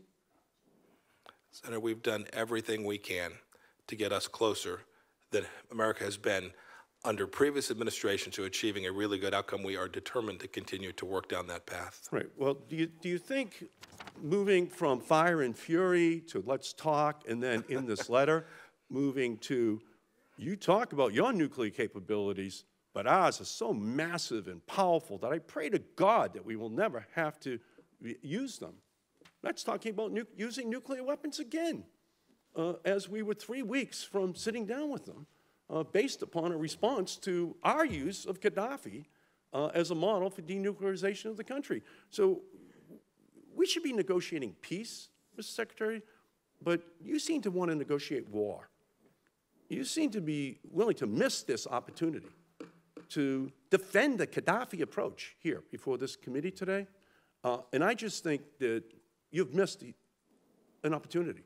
You've missed a chance to actually give some confidence to the American people and the world that we are on a pathway towards reaching a negotiated settlement with North Korea. Thank you, Mr. Chairman. Yeah. I'm going to use some of my time here. I will say that one of the reasons I oppose so strongly what the Obama administration did in Libya was exactly the argument you're laying out right now.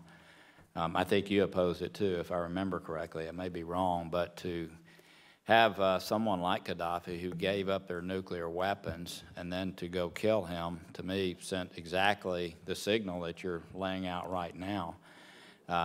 So we may be reprocessing his materials. Maybe we're doing it in Tennessee. Right now, he's a dead man, and it sent to me a strong signal that Secretary Pompeo is having to overcome right now to give assurances that in any event he gives up his weapons, the same thing won't happen to him.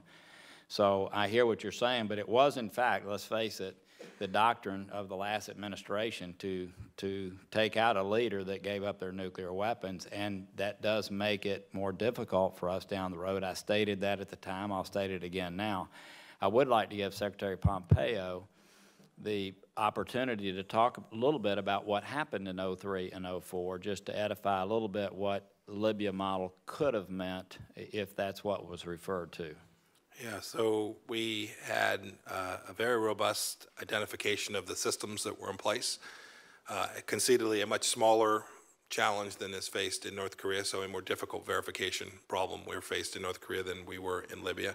But ultimately, weapons transshipped, left the country, and we continue to believe successfully got all of the nuclear capability out from Libya at that time. It was, I know the negotiators, they did really hard, painstaking work. It wasn't straightforward either. There were bumps and hurdles along the way, but they achieved that outcome, the outcome that they had set out to achieve. Senator Murphy.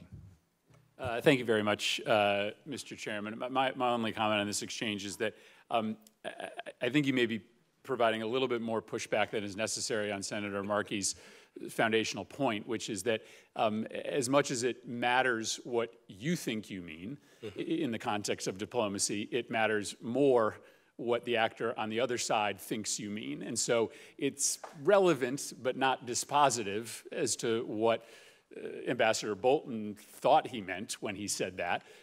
We need to think about what the other actor interprets that as. And I just think it strains credibility to suggest that it's outside of the realm of possibility or completely unfair or unwarranted for Kim to read that as an advertisement that we are going to repeat the mistake that we made years ago.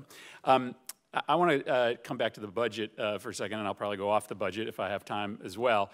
I want to talk to you about the consequences of some of these cuts.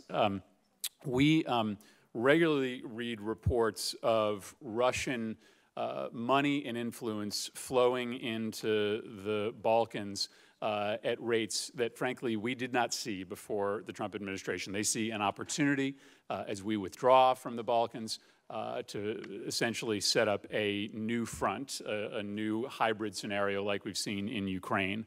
They're buying up media companies, they're securing contracts for oil and gas, they're bribing government officials, they're funding biker gangs, martial arts clubs, all sorts of pseudo-militaries. It really looks a lot like the lead up to what happened in eastern Ukraine.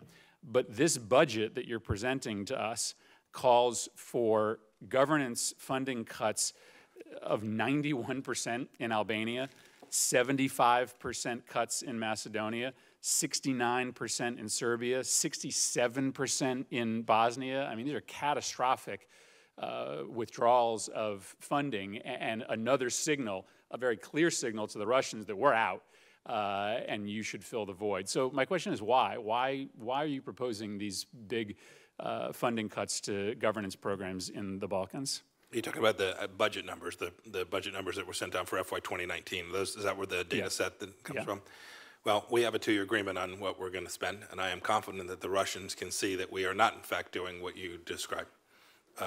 We're active. I've had, I promise, per capita more than its fair share of time in my first 3 weeks spent on this set of issues. They're very important. I know them well. They're not just State Department issues. There are others involved too. But I agree with you. The threat there of the Russians continuing to move aggressively is very real and one that we have an obligation to counter. But how can you do that when you're cutting funding for those programs? But we're not going to, Senator. We're going to have the resources we need.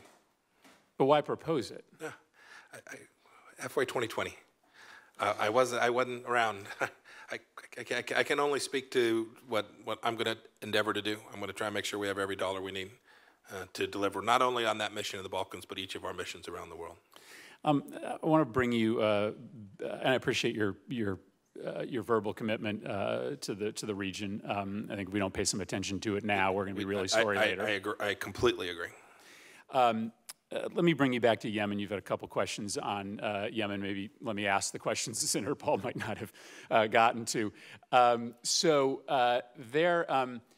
There is no evidence that we have had any success in changing the trajectory of civilian deaths on the ground. In fact, it's the exact opposite. April was the worst month for civilian deaths inside Yemen.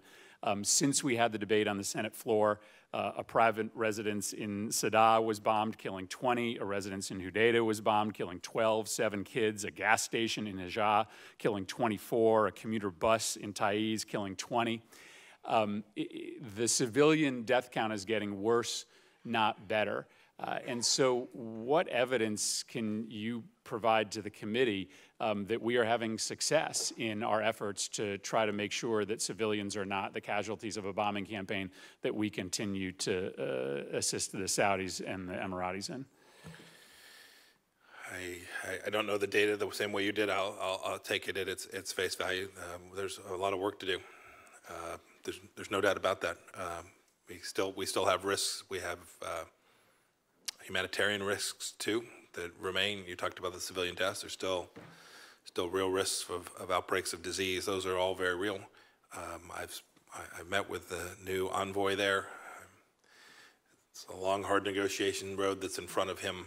I am hopeful that some of the things that have transpired that he's been able to do with all the parties, both the Hadi government, the Saudis, the Emiratis, will yield a political outcome that will stop this death, which at the end of the day is the only way that really gets fixed.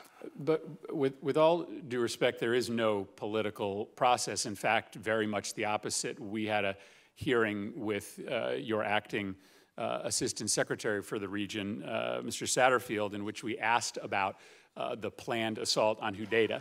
The coalition has been wanting for a long time to march on Hudaydah.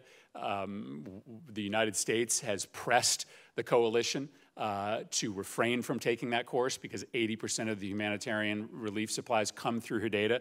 Mr. Satterfield said in front of this committee, we would not view such an action as consistent with our own policy upon which our support is based, suggesting that we might pull our support if they go for Hudaydah.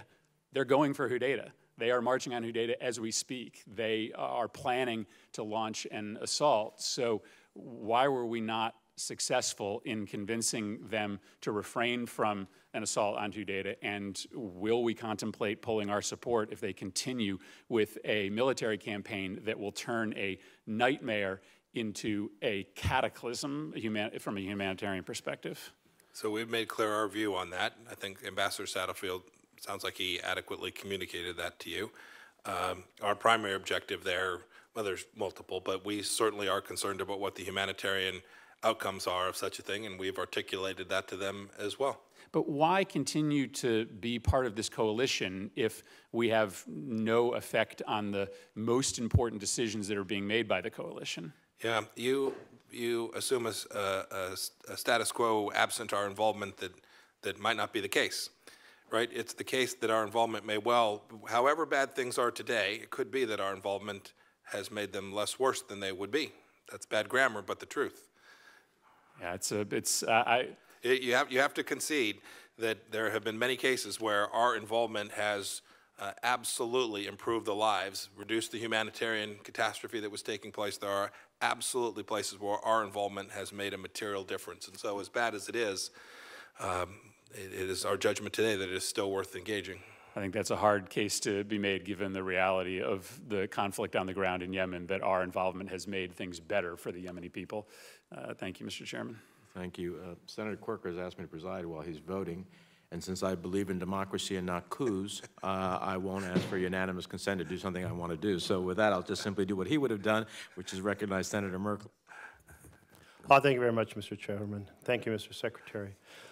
Just to follow up, in terms of our involvement in refueling the Saudi bombers that are dropping bombs in Yemen, it makes sense, if we're providing this assistance, for us to understand what's being hit. Could you work with us to provide a monthly report of our best understanding of the impact of those bombs on either civilians or civilian installations, infrastructure? I'm pausing. Senator, certainly work with you on that. It may be that I will need help from the Department of Defense to get that, as well as some of that information would probably be only in their possession. But I will personally work with you to try and see if we can get the information that you're looking for. Thank you very much. I sure appreciate that. And during your nomination hearing, I raised a question about the work of the UNFPA and how important it was around the world to the health of women. We have cut off its funding based on concern that they are involved in providing abortions. Every evidence is that is not the case, and I had asked if you'd consider looking into that, and you responded that you would be willing to look into it, and I realized you've been on the position a very short period of time. In the State Department Human Rights Report, there is no mention of the UNFPA in the pages that address China's coercive family planning practices. And I may be wrong, and assuming you haven't had time to look into this yet, but would you be able to follow up on that in the weeks ahead? Yes, I'll do so in a timely manner. We're now at the end of May. It seems by the end of June I could have a response to you. Thank you very much. We have currently Ambassador Brownback, who is working hard in partnership with the Bureau of Populations, Refugees, and Migrations, and I think they are the lead, to put together a report on the atrocities that occurred on the Rohingya villages, Rohingya people in Burma. I'd like to get a sense of when that report is going to be completed, if we have a date for that. Senator, I don't know the answer to that. I have heard it could well be very, very soon. And when we do receive that report, will that be a public report, or is there a reason it couldn't be made public? So there's no reason that I know of that it couldn't be made public. I think that may be a moment for us to retake up this discussion, to have that report from the State Department. This committee has voted out sanctions against the military based on all the reports that we had about what had occurred. We've also voted out a resolution related to standards for repatriation so that there is not re-victimization. And we're sitting right now with more than 700,000 new refugees, and by that I mean from this last conflict from August through now, in Bangladesh. Bangladesh needs a lot of support to help provide services, and can the U.S. the U.S. has been a significant factor of that. Can the U.S. continue to be of assistance? Yes, and may I say one more thing? I think I answered the question incompletely about the report. Not only do I see no reason it couldn't be published, and I'm happy to be told I'm wrong for some reason, but it'd be important that it be published. I actually think, I agree with you, I think it would be very, very important that we make that public. And I know that, well, let me just express it this way. We have a humanitarian conflict that is of ethnic cleansing that is enormous in its scale. And I'm hoping the U.S. will help some in an international response after this report comes out, because to fail to do so is to fail in our moral leadership in the world, and also to fail to do so encourages other countries that may have belittled and denigrated a minority to proceed to engage in ethnic cleansing if they don't see the world respond to this situation. Do you anticipate being in this dialogue as we go forward? I do. Thank you very much. And finally, I wanted to turn to special immigrant visas. Last year, Congress worked together to authorize additional visas for qualified Afghans who come under threat because of their service to the United States. But over this fiscal year, admissions have plummeted from roughly 1,800 Afghan wartime partners and their families per month to roughly 500 per month. Do you have any sense of the reason for this sudden drop-off? I do not. These are the folks who were the key partners to our ability to function. Yeah. And is there a possibility that the State Department could work to accelerate their ability to come to the U.S. Because, quite frankly, they're at enormous risk? I know the situation. I mean, I know who these folks are. I know the service they've provided. I'm happy to dig in and figure out. I'm sorry I don't have the answer. I don't know the answer, but I will certainly come to understand the answer and then work towards resolving it. I appreciate that. And I mentioned the Afghans, but there's also a tremendous number of Iraqis that are in the same exact situation. And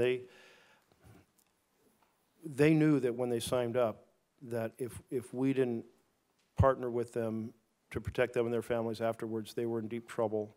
And I don't know what sort of explicit support or assurances we have, but there's kind of an implicit understanding from previous conflicts of our responsibility. So I really appreciate your attention to this. Thank you.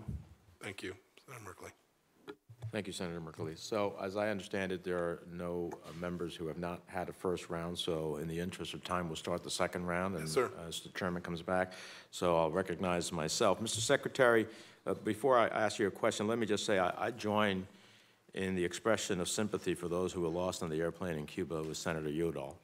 But for the record, that plane was a Boeing 737 leased to Cuba's flagship carrier, Cubana, by a Mexican company, which clearly could have kept it updated. And so I think we have to recognize that reality. And one other comment before I return to some questions I'd like to ask you, Mr. Secretary. I've listened to my Republican colleagues question you, Mr. Secretary, on North Korea, and I've heard your responses. And it seems to me that there's an effort here to create alternative facts in which North Korea walked away. But it's rather clear to me that this was President Trump's decision. He walked away, and from my perspective, my only observation is likely because he maybe finally came to the conclusion that of the challenges that dawned on him of the full nature of the negotiations with the North, and that his approach was setting us up for failure. And I think, again, as I expressed earlier, this is a direct failure of the administration to have a credible and pragmatic policy and strategy and lay out the foundations before you ever got to that point. And I'm afraid that that failure and the President's impulsive decisions have lost this leverage. I hope we can regain it as well as reassure allies. I'd like to go to the AUMF because part of the reason we asked you for 2 rounds was to be able to deal with that. So let me ask you, Mr. Secretary, knowing as a premise that the administration fully believes it has all of the authorities it needs and therefore doesn't need an AUMF. But also having heard, as my good friend Senator Kaine has said various times, that Secretary Mattis and others have said that it would be good to have the United States Congress in full support of the actions being taken across the globe by having Congress weigh in. So, recognizing that you feel you have all the authorities, but if Congress is going to vote on an AUMF, does the State Department support the Corker-Kane AUMF?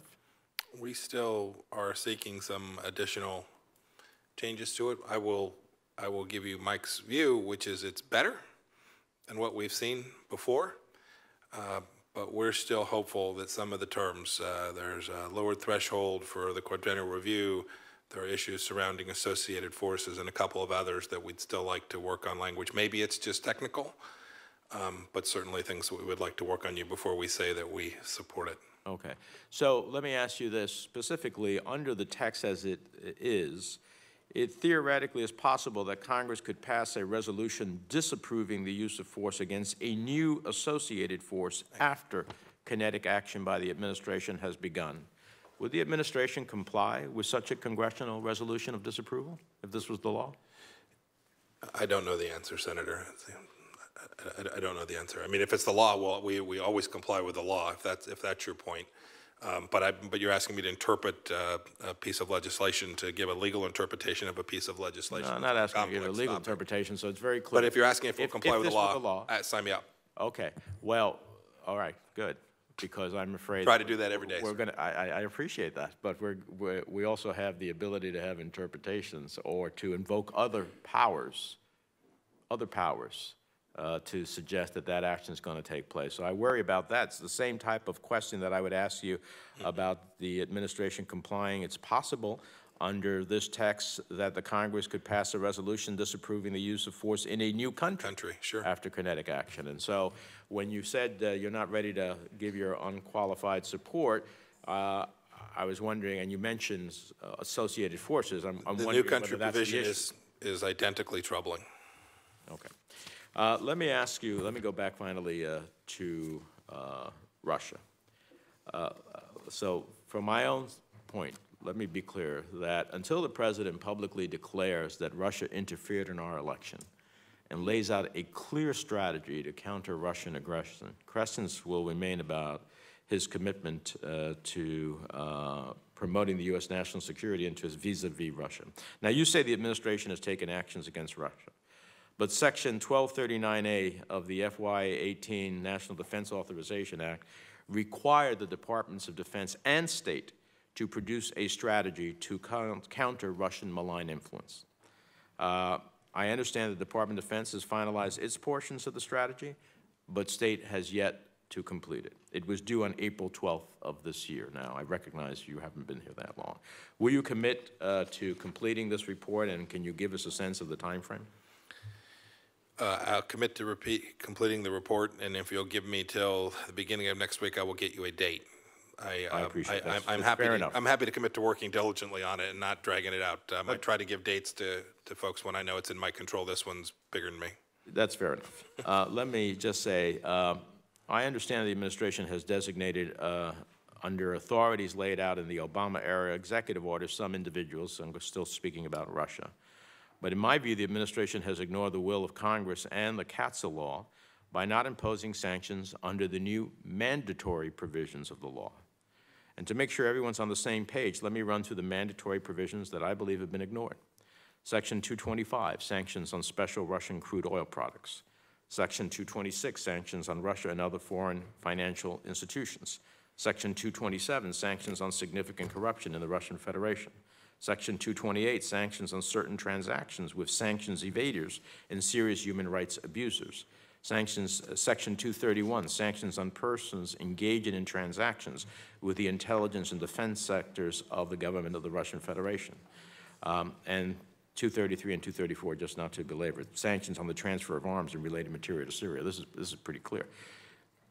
Can you commit to us that you will follow the law? I appreciated what you said earlier in a different context. Follow the law seek to follow the law every day, and impose sanctions under these mandatory provisions. Let me tell you, as someone who has been the architect of a lot of the sanctions policy, both on Iran and Russia and others, I never saw the Congress actually come to a moment where they made it mandatory without waivers. They did here.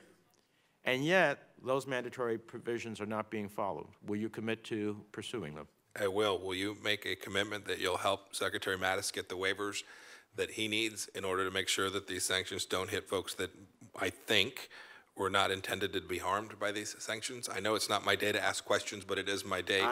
It is my day to ask for things that I think I'm happy to have you ask questions. I don't know how long the chairman would let me get away with that, but in any event, I'll just, this quick response is that Look, I have to see the specifics of I what understand, Secretary Senator. Mattis wants. Yeah. But I also have to say, if we're going to allow countries that are sanctioned because we believe in the sanctions policy, and they want to get off the hook because there's some other benefit, well, then we begin to erode the sanction policies and we pick and choose, and other countries will seek the same question. So I'm open to listen to it, but it has to follow, in essence, what our policy is trying to achieve. Senator, I appreciate it. I hope I answered your first question with respect to my commitment to those sanctions. Thank you. Thank you, Senator Shaheen.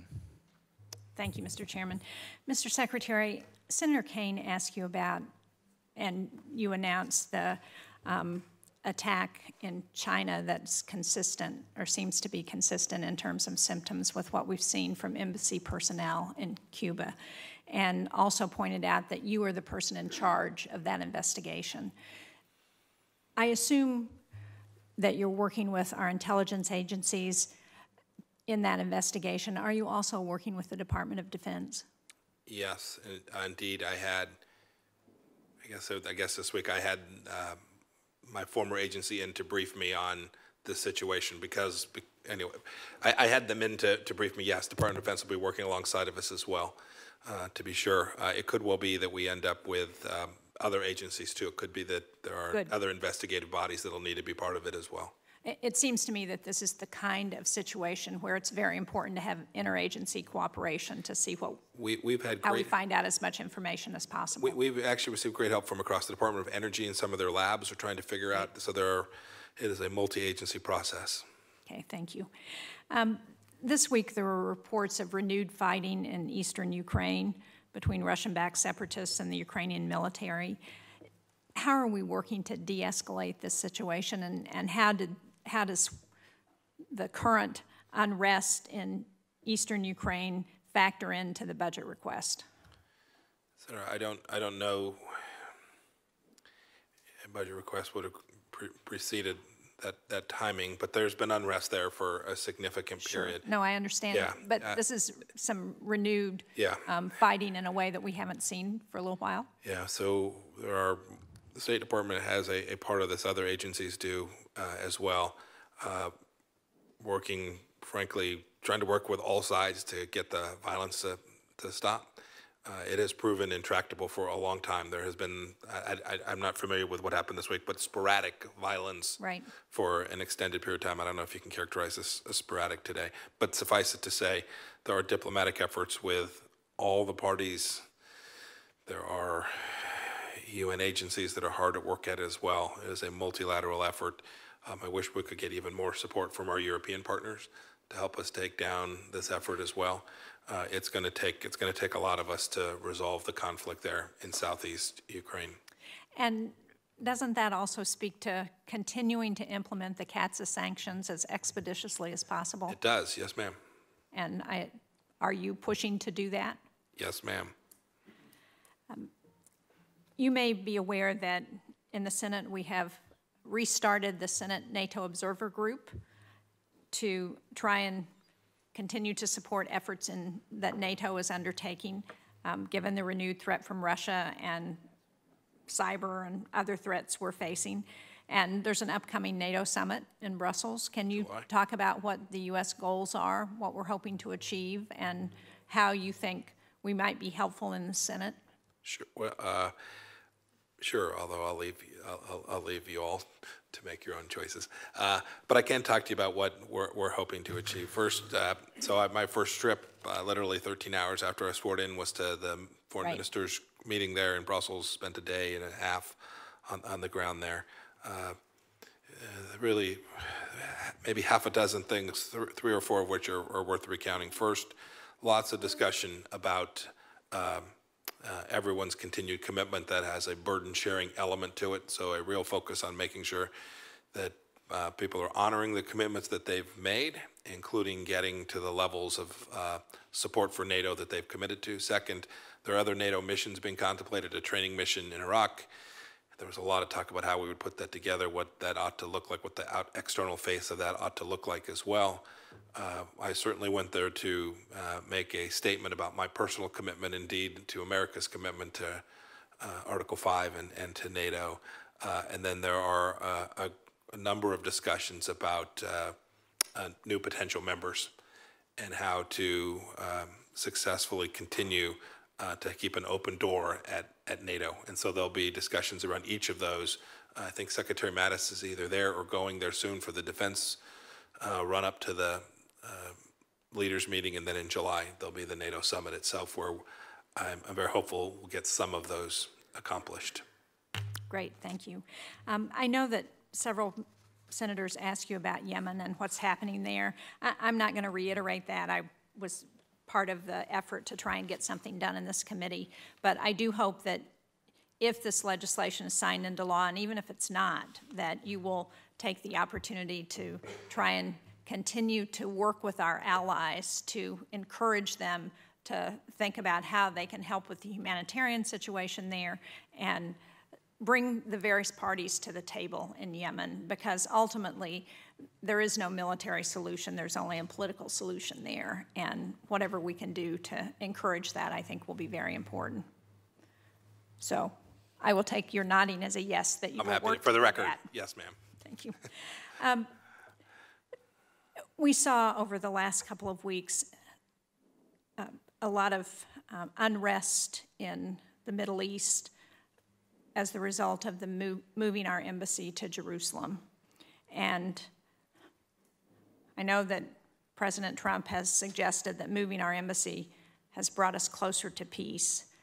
But given what we've seen in terms of the unrest, given the administration's efforts to stop bilateral assistance to the West Bank and Gaza, to cut off our contributions to the United Nations Relief and Works Agency for Palestinian refugees, I don't understand how this is helping to move us closer to a lasting peace between the Israelis and Palestinians. So can you try and share with us the strategy of how this helps? Well, I think the decision that many on this panel voted for to move the embassy was what the president just simply felt was the right thing to do. He felt like the recognition of Jerusalem as the capital of Israel was the right thing to do, and frankly, the vast majority of members of Congress have voted that way, some of them many times. So I think that's what the aim was. But the president has said that that has, in fact, moved us closer to peace. Can you explain how? Sure, I'll walk you through the efforts that the administration is engaged in. So it is fair to say that for decades, the existing policies when this administration took office had failed. I think that's indisputable. Lots of efforts, a lot of energy, lots of people running around, lots of envoys, and a lot of time in airplanes, and each of those had failed. So this administration is seeking to take an approach that is different, to try and work quietly to develop an outline of a solution, and then to find partners. Certainly the Israelis and Palestinians will ultimately be the decision makers here, to find willing partners who are prepared to, and we've talked about this in other regions before, to conclude that there's a better way. That there's a better way, that these fights over these historic things are perhaps worthy and important, but that there's a better solution. That people everywhere, the Gaza, West Bank, Israel, can all be better off if we achieve an outcome. And so we're working diligently. Mr. Kushner is still in the lead and working on the project, but this administration is committed to finding a solution that the Israelis and Palestinians can ultimately each sign up for. You have to have willing partners from each of those two places. Well, I'm out of time, but I would argue that so far we haven't seen that the move has suggested that that's been an improvement for the peace process. Thank you, Mr. Chairman. You're welcome. Senator Cardin. Well, thank you, Mr. Chairman.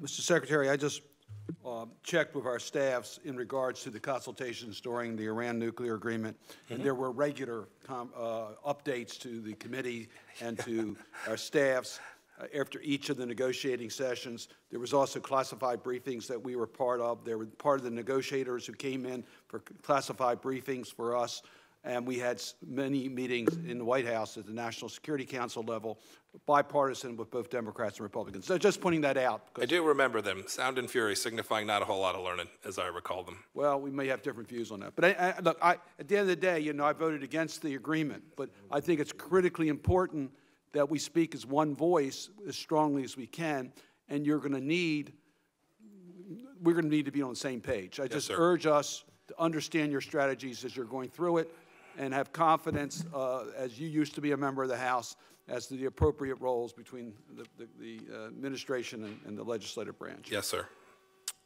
In regards to the AUMF, the authorization for use of military force, the plain reading of the 2001 authorization, it is impossible to understand how that was intended to apply to our military campaign against Syria. That's a statement. I'm not asking your view on that.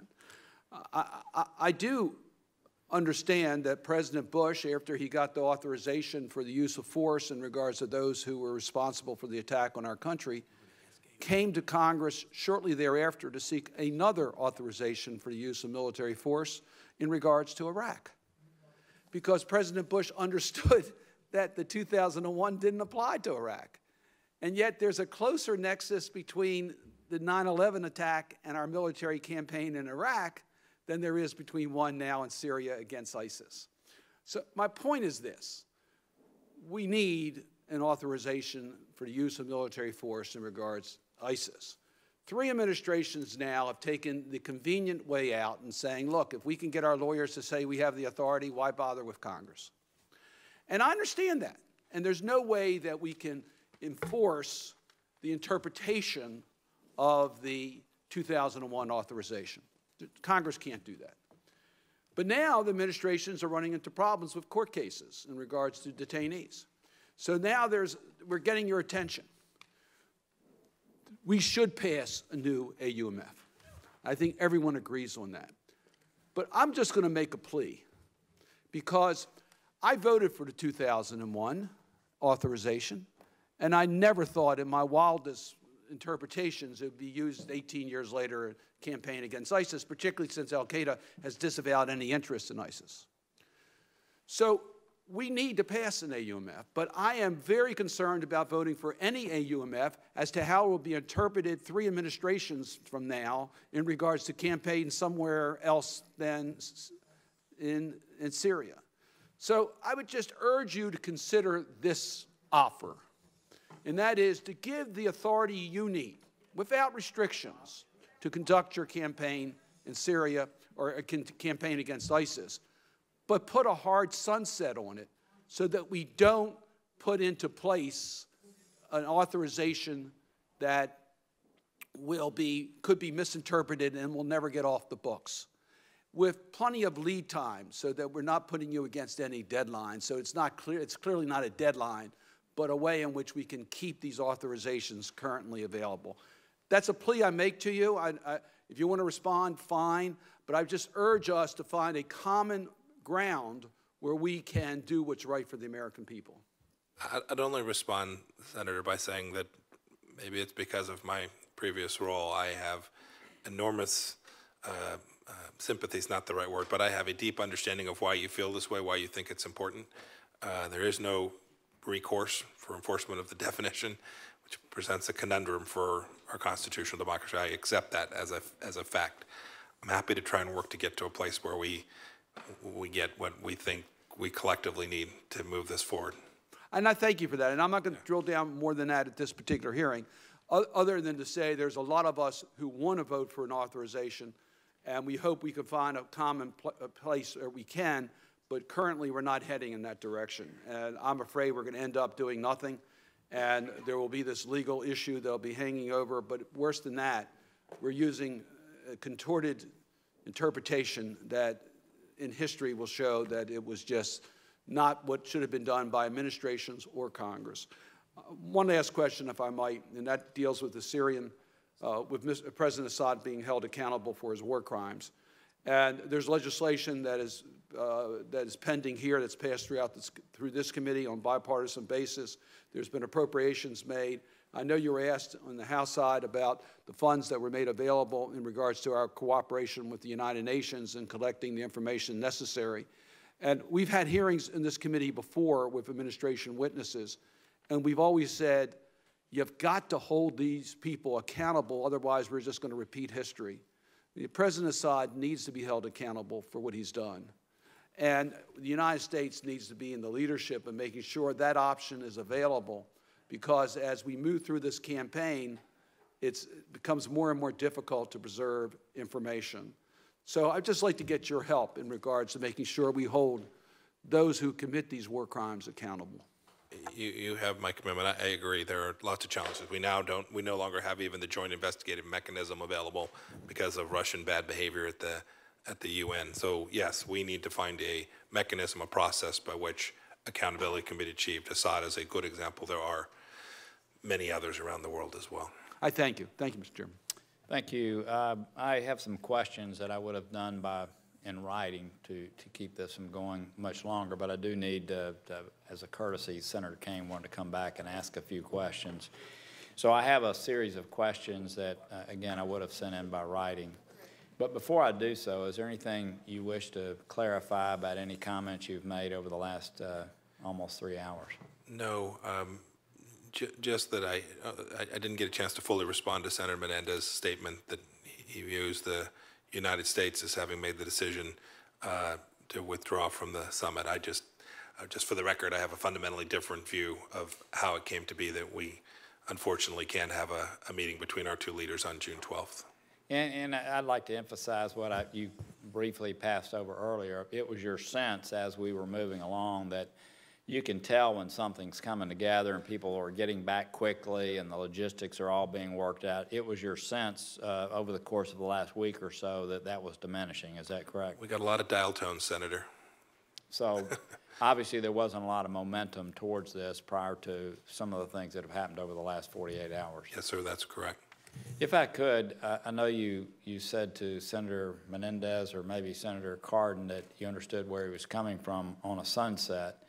On the other hand, as I understand it, there were 3 things that the administration had put forth: that a new AUMF must not sunset, it must not be geographically constrained, and it must be enacted before the repeal of the 2001 or 2002 AUMFs. It must be enacted before the repeal of those. Are those still the 3 major premises that the administration is looking for in an AUMF?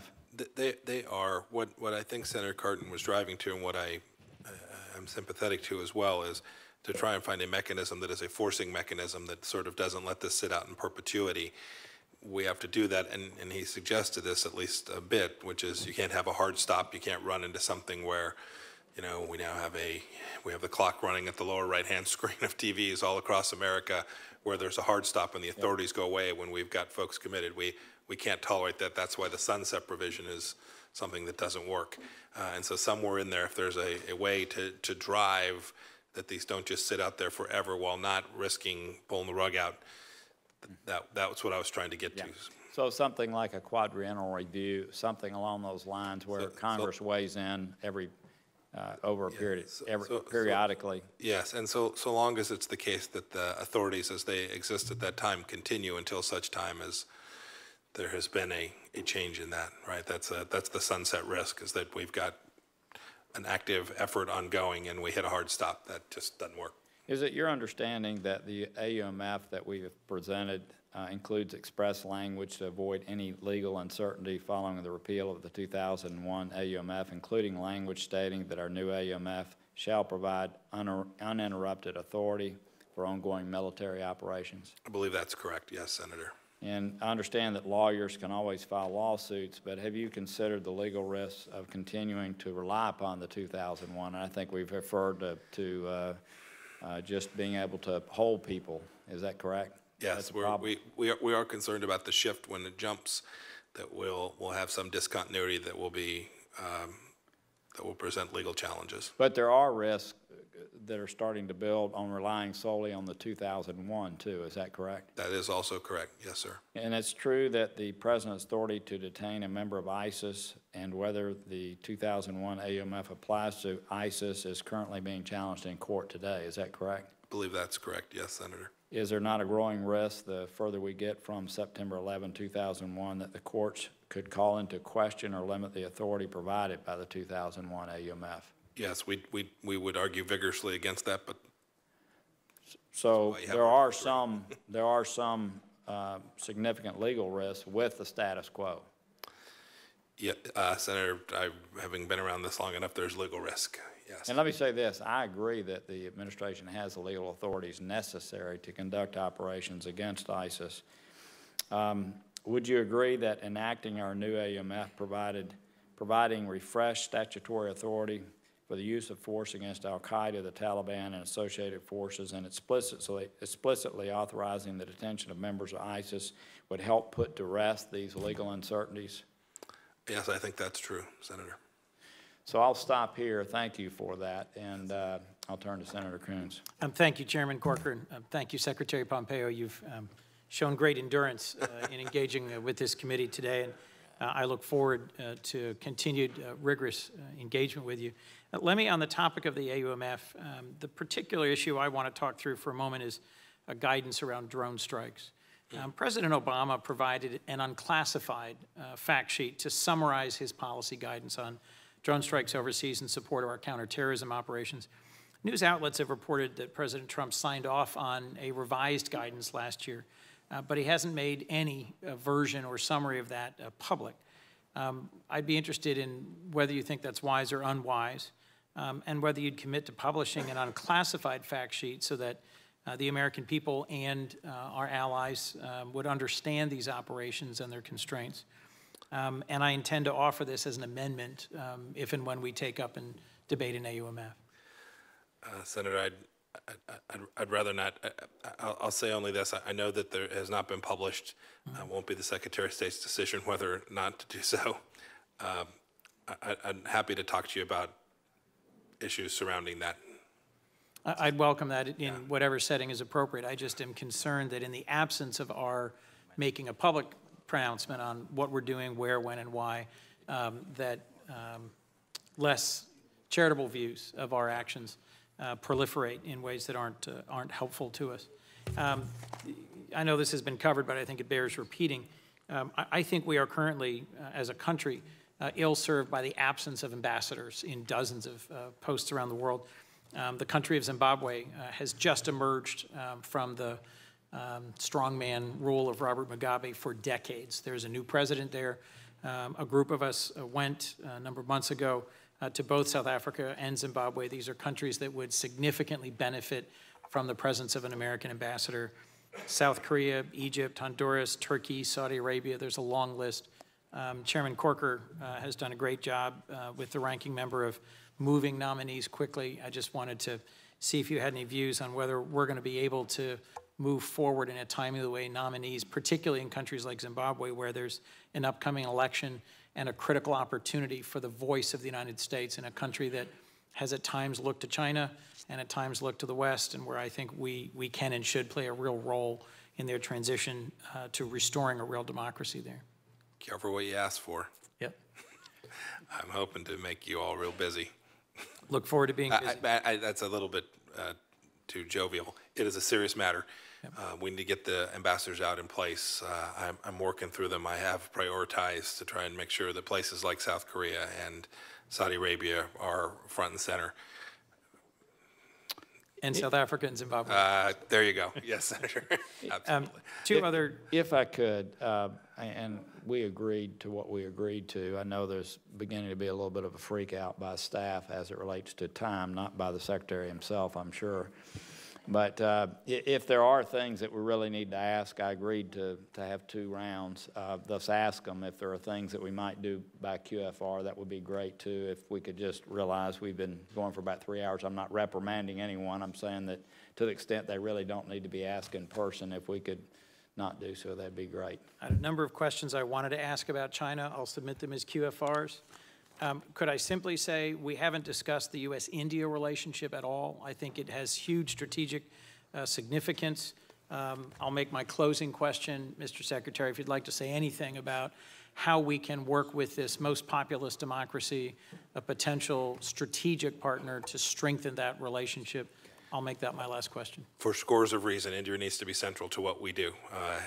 Issues, Pacific issues, South Central Asia issues, Southeast Asia issues, they ought to be one of our closest partners, and we ought to do everything we can to make sure that we achieve that. Secretary Mattis and I will jointly meet with our Indian counterparts in a dialogue that the two countries have had. I don't know that the date's been set, but we're looking to do it, I think it's yet this summer. Very, very important.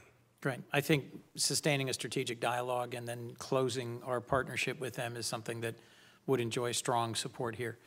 Let me yield to Senator Udall. Thank you very much, and thank you for being with us so long and an extended time here. I'm going to stick, Mr. Chairman, to the AUMF sequence that I have and give everything else on the record. Mr. Chairman, we have a presidency that has not only pushed back on the oversight responsibilities of Congress, which many administrations have done, but that is actively hostile to any sort of congressional oversight, including a new authorization for use of military force.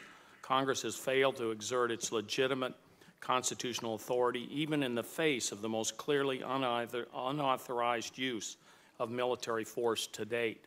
This administration's use of military force against the government of Syria, Congress has not declared war on or authorized the use of military force against this nation's government.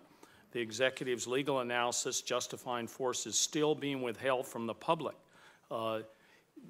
While lobbing cruise missiles at Syrian targets may have a short-term political gain, the risk of escalation was absolutely unacceptable and could have dragged the U.S. into a wider war with great policy implications.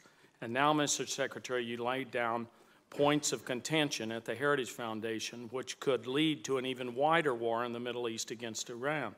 I tend to agree with Susan Maloney at the Brookings Institution, who said this strategy is, quote, not a strategy at all, but rather a grab bag of wishful thinking wrapped in a thinly veiled exhortation for regime change in Iran, end quote. Of course, Congress has not approved the use of military action against Iran, but more importantly, the power to wage war was intentionally restrained by writers of the Constitution. Neither you nor the Secretary of Defense nor the President have the constitutional power to declare war on Iran or any other country. I spoke to the Chief of Staff of the Army, General Milley, recently, and he had the opportunity to question him during the Defense Subcommittee hearings on appropriations. As a threshold, he reminded all of us of the nature and character of war, that the traditional idea is that war at its base is an extension of politics. War forces our will on an opponent or through military means to reach a political objective. And taking an expansive view of what we approved after 9/11, the political objective is to stop terrorism at a broad level. However, at a more restrictive view, and the view that was sold to Congress when I voted in favor of the 9/11 AUMF, was that we aimed to punish and deter the perpetrators of the 9/11 attacks, specifically Al-Qaeda and the Taliban. Which view do you believe is the appropriate political objective for today? Or is there something in between that Congress should consider? We must be clear about the baseline we are considering approving so that we don't end up in the situation where we are today with AUMFs being stretched to the point of breaking. Thank you. I'm sorry. Which point of view with respect to Iran? Yeah, yeah. So I'm trying to recall I don't recall any of the items that I spoke of that day having anything to do with the U.S. strikes in Iran. Yeah.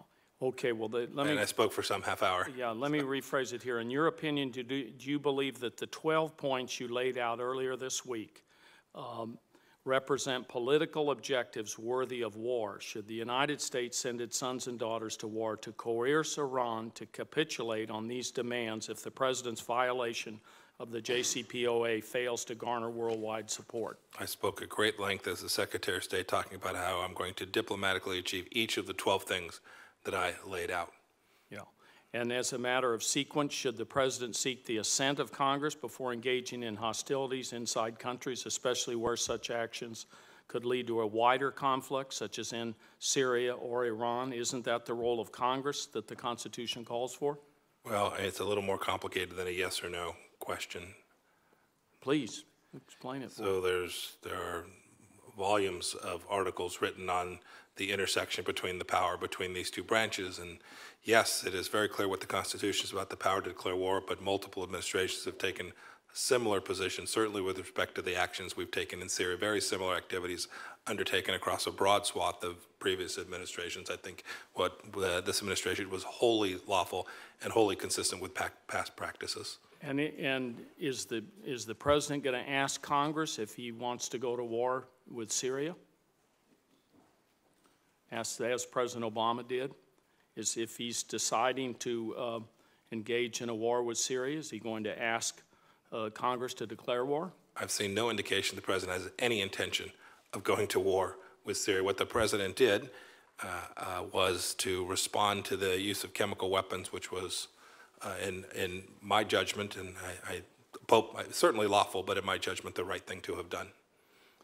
Since President Trump announced the United States withdrawal from the JCPOA, there's been a lot of talk about the possibility of the U.S. using military force against Iran, a possibility that is concerning to me and many of my colleagues.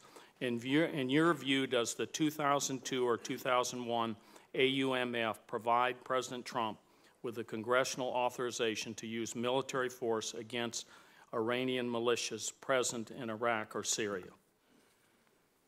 Senator, I'd have to take a look. I don't know the answer to that. Okay, well, if you could answer that for happy the to record happy for to have me, that lawyers would be stare at great. it and Yeah. solve it. Yep. Thank you. Senator Kane. Thank you, Mr. Secretary. We covered a little bit of this ground during your hearing a month or so ago, and I don't need to hope I give the repeat it. same answers today. Yeah, well, I'm actually not going to make you even try to give the same answers, but basically, if I could sort of summarize where we are as a committee, we have heard from both administrations, the Obama and now the Trump administrations, fairly similar things from diplomats and military leaders. And the basic message has been this: while we think we have the authority to do what we need to do, the idea of an updated authorization for military activities against non-state terrorists would be a good thing if we could agree upon the basic language. And your predecessor, Secretary Tillerson, Secretary Mattis, delivered a letter to us, I think Senator Corker talked about it, where they sort of put out thou shalt nots, while again supporting the notion, they're thou shalt nots. They did not want to have a hard sunset. They did not want to have a hard geographic limitation, and they wanted the 2001, 2002 authorizations to be in place until a replacement was passed. And I gather that Senator Corker has asked you that question, and you said that's your general point of view. It is. May I just say, the legislation you've drafted has taken it's an approach that's moved considerable way towards that. What's the right word? I applaud that / concede that. And I understand from your earlier testimony that you're sharing with staff some thoughts that the State Department or administration more generally might have about the draft, and this is a good time to do it, because I'll tell you where we are right now on this committee, and my colleagues will speak for themselves, but I think there is near unity, maybe not unanimity, but near unity that we should be engaged in military action still against ISIS, the Taliban, and al-Qaeda. There is near unity that it would be a good idea to have an updated authorization. Some of us believe it's legally mandatory. Others believe it may not be, but that it would be a good idea. There's near unity on the proposition that if we're going to do an authorization, it should be bipartisan, rather than just one side supporting military action and one side not. For purposes of the troops, you served in the military, you understand why that's important. And there's near unity, and this is the hardest one, that, of course, if we're going to do it, we should try to do as good a job as we can, because we could be living with it for a long time. There are consequences that we can predict. There are consequences we might not predict. And I would suffice to say, based upon my knowledge of your record when you were a House member and your testimony last month, you sort of share those propositions. We ought to be engaging in military action. It would be a good idea to update the authorization. It ought to be bipartisan, and we ought to take the time to get it right. Is that fair? Yes, sir. I'm part of the Team Unity. Yep, great. Well, then here's where we are right now. We had a hearing last week with sort of constitutional experts who one who sort of liked the proposal but had some suggestions, one who didn't like the proposal, but had suggestions. It was a very productive discussion. I think members of this committee have a lot of ideas about things they might want to do to make it better. Some might want to move it left or right. Some might want to, or maybe some might want to be more restrictive of the administration, some less. And some want to add in provisions that aren't in now that probably aren't either more or less restrictive, but just more comprehensive. The chair has indicated a willingness after we have a hearing and hear from the administration to sort of tackle this. The suggestions that you referenced earlier, are you communicating those to the committee sort of in writing so that if we're going to be on recess next week, but if we come back the following week and we want to start grappling with amendments by members, I don't believe that Congress needs to play Mother May I with the administration on anything, But including you'd like to know, this. yeah. But we want your advice and suggestions. Are you communicating those in some kind of a formal way to us? If we have not, we will. Okay, that would be very helpful. And again, it's the chair and ranking that will decide when we might take it up. But I think that day may be coming, and we would want to know what your points of view are. Yes, sir. Good. If we could get your commitment on that, that's really, again, all we need. And I state the point that I made earlier. Our Article I job isn't to play Mother May I with the Article II branch. We need and ask permission to exercise oversight. However, the advice of our diplomats, the advice of our military leadership about ongoing conflict, what would be helpful, what would be harmful, is very important to us. So we will take those under consideration. The last thing I want to say, just switching back to an earlier topic, both Senators Shaheen and I have now had the experience on the sonic disturbance issue, Cuba and China, of sitting in a closed meeting with armed services staff and them not knowing who's in charge of this investigation. There are investigative agencies, at least two. There's the Department of Defense. There is the State Department. And when we asked in that setting, and I'm not revealing any classified information, but just who's in charge, they basically said nobody was in charge. Both Senator Shaheen and I are very heartened that at this hearing you said, because it's your personnel that have been involved.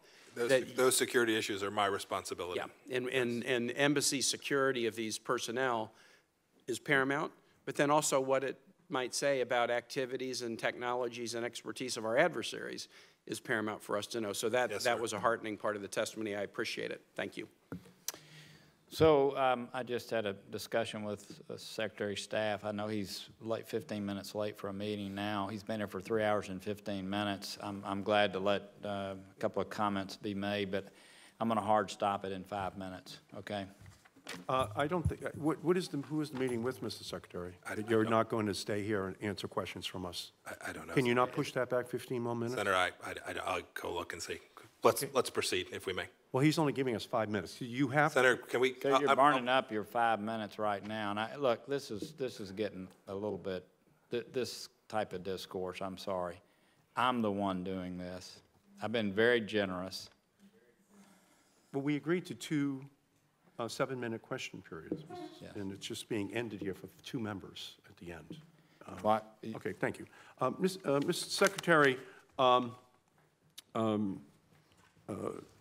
like to go back to our earlier conversation, which I think is a microcosm of this administration's approach to foreign policy. Diplomacy is not simply sharing your position and demanding that the other party accept it. Diplomacy is a process of working with others to create real leverage that can meaningfully change the status quo. So let's be clear, North Korea is a significant and pressing threat, and we need to get them to denuclearize, and we share that goal. In the letter that was sent by the Trump administration with your participation, as you testify in drafting it, the letter says at the end, if you change your mind having to do with this most important summit, please do not hesitate to call me all right. Well, President Trump is the one who pulled out of the summit. So what does President Kim have to change his mind about in order to get back to the summit? Does he have to change his mind about whether or not the Gaddafi model in Libya is an apt analogy to use for a negotiation on the denuclearization of North Korea, Mr. Secretary? What does he have to change What does he have to change his mind on? We are hopeful that we will see behavior that indicates that there's some real opportunity for a successful summit. I think you were here, perhaps you weren't, when I indicated that we had reached out in accordance with what Chairman Kim and I had agreed to conduct the work that would prepare our teams across a broad spectrum of issues for that summit, and we didn't get responses indicating that the opportunity for a successful summit was significantly reduced, and we are hopeful that he will engage in a way and use language in a way that is indicative of there being a real opportunity, not just to meet, but to achieve a historic outcome that Well, with the end that I know you share. So. Well, the Vice Foreign Minister of North Korea said that Mr. Pence had made unbridled and impudent remarks that North Korea might end up like Libya. Does he have to change his mind about that? Does Kim have to accept that analogy? Would you recommend that Mr. Bolton and the President continue to use Libya as an analogy that would further our ability to reach a negotiated settlement with this issue with North Korea? Would you recommend that? We've been very clear about what we're asking Chairman Kim to do. Unambiguous, I believe. Do you want him to accept this analogy, and do you feel that you should be continuing to use it as an analogy? That's what I'm asking you. And I'm telling you what we've communicated. No, you haven't. Yes. Answer my Senator, question. I was in Pyongyang. I know precisely what I communicated. You communicated. Would Yes, you sir. recommend that Mr. Bolton and President Trump not communicate a Libyan analogy, a Gaddafi analogy, as something that is helpful to your efforts to negotiate? Senator, I think this administration has behaved incredibly well with respect to encouraging and get us closer to a solution, certainly than the last administration did. Certainly. It was the previous administration, Senator, just for the record, this guy built this out and had the infrastructure to build this out over the last 15 months that occurred over the last 8 years. This is just simply factually indisputable, Senator. Right. Who's debating that? No one's debating that. We're debating Senator, we're not. The diplomacy this administration is engaged in has gotten us this far. I am confident that we will move forward in a way that will continue to give us the opportunity to achieve this. Well, where did it get us? We're not going to the table. We're walking away from the table. We're walking away from the table in a week in which there has been a Gaddafi, Libya analogy used, a repudiation by the North Korean government, and then President Trump saying, well, we're walking away because we're not happy with the North Korean response to that language, meaning the Libyan and Gaddafi language. So I don't understand what you're talking about, the progress that we've made up until this point. The whole world was looking forward with great anticipation to this summit, and it's collapsed over a misuse, in my opinion, of an analogy that has the likelihood of precisely zero of getting to the result, which we all sincerely hope is the case. Expired. Senator Merkley.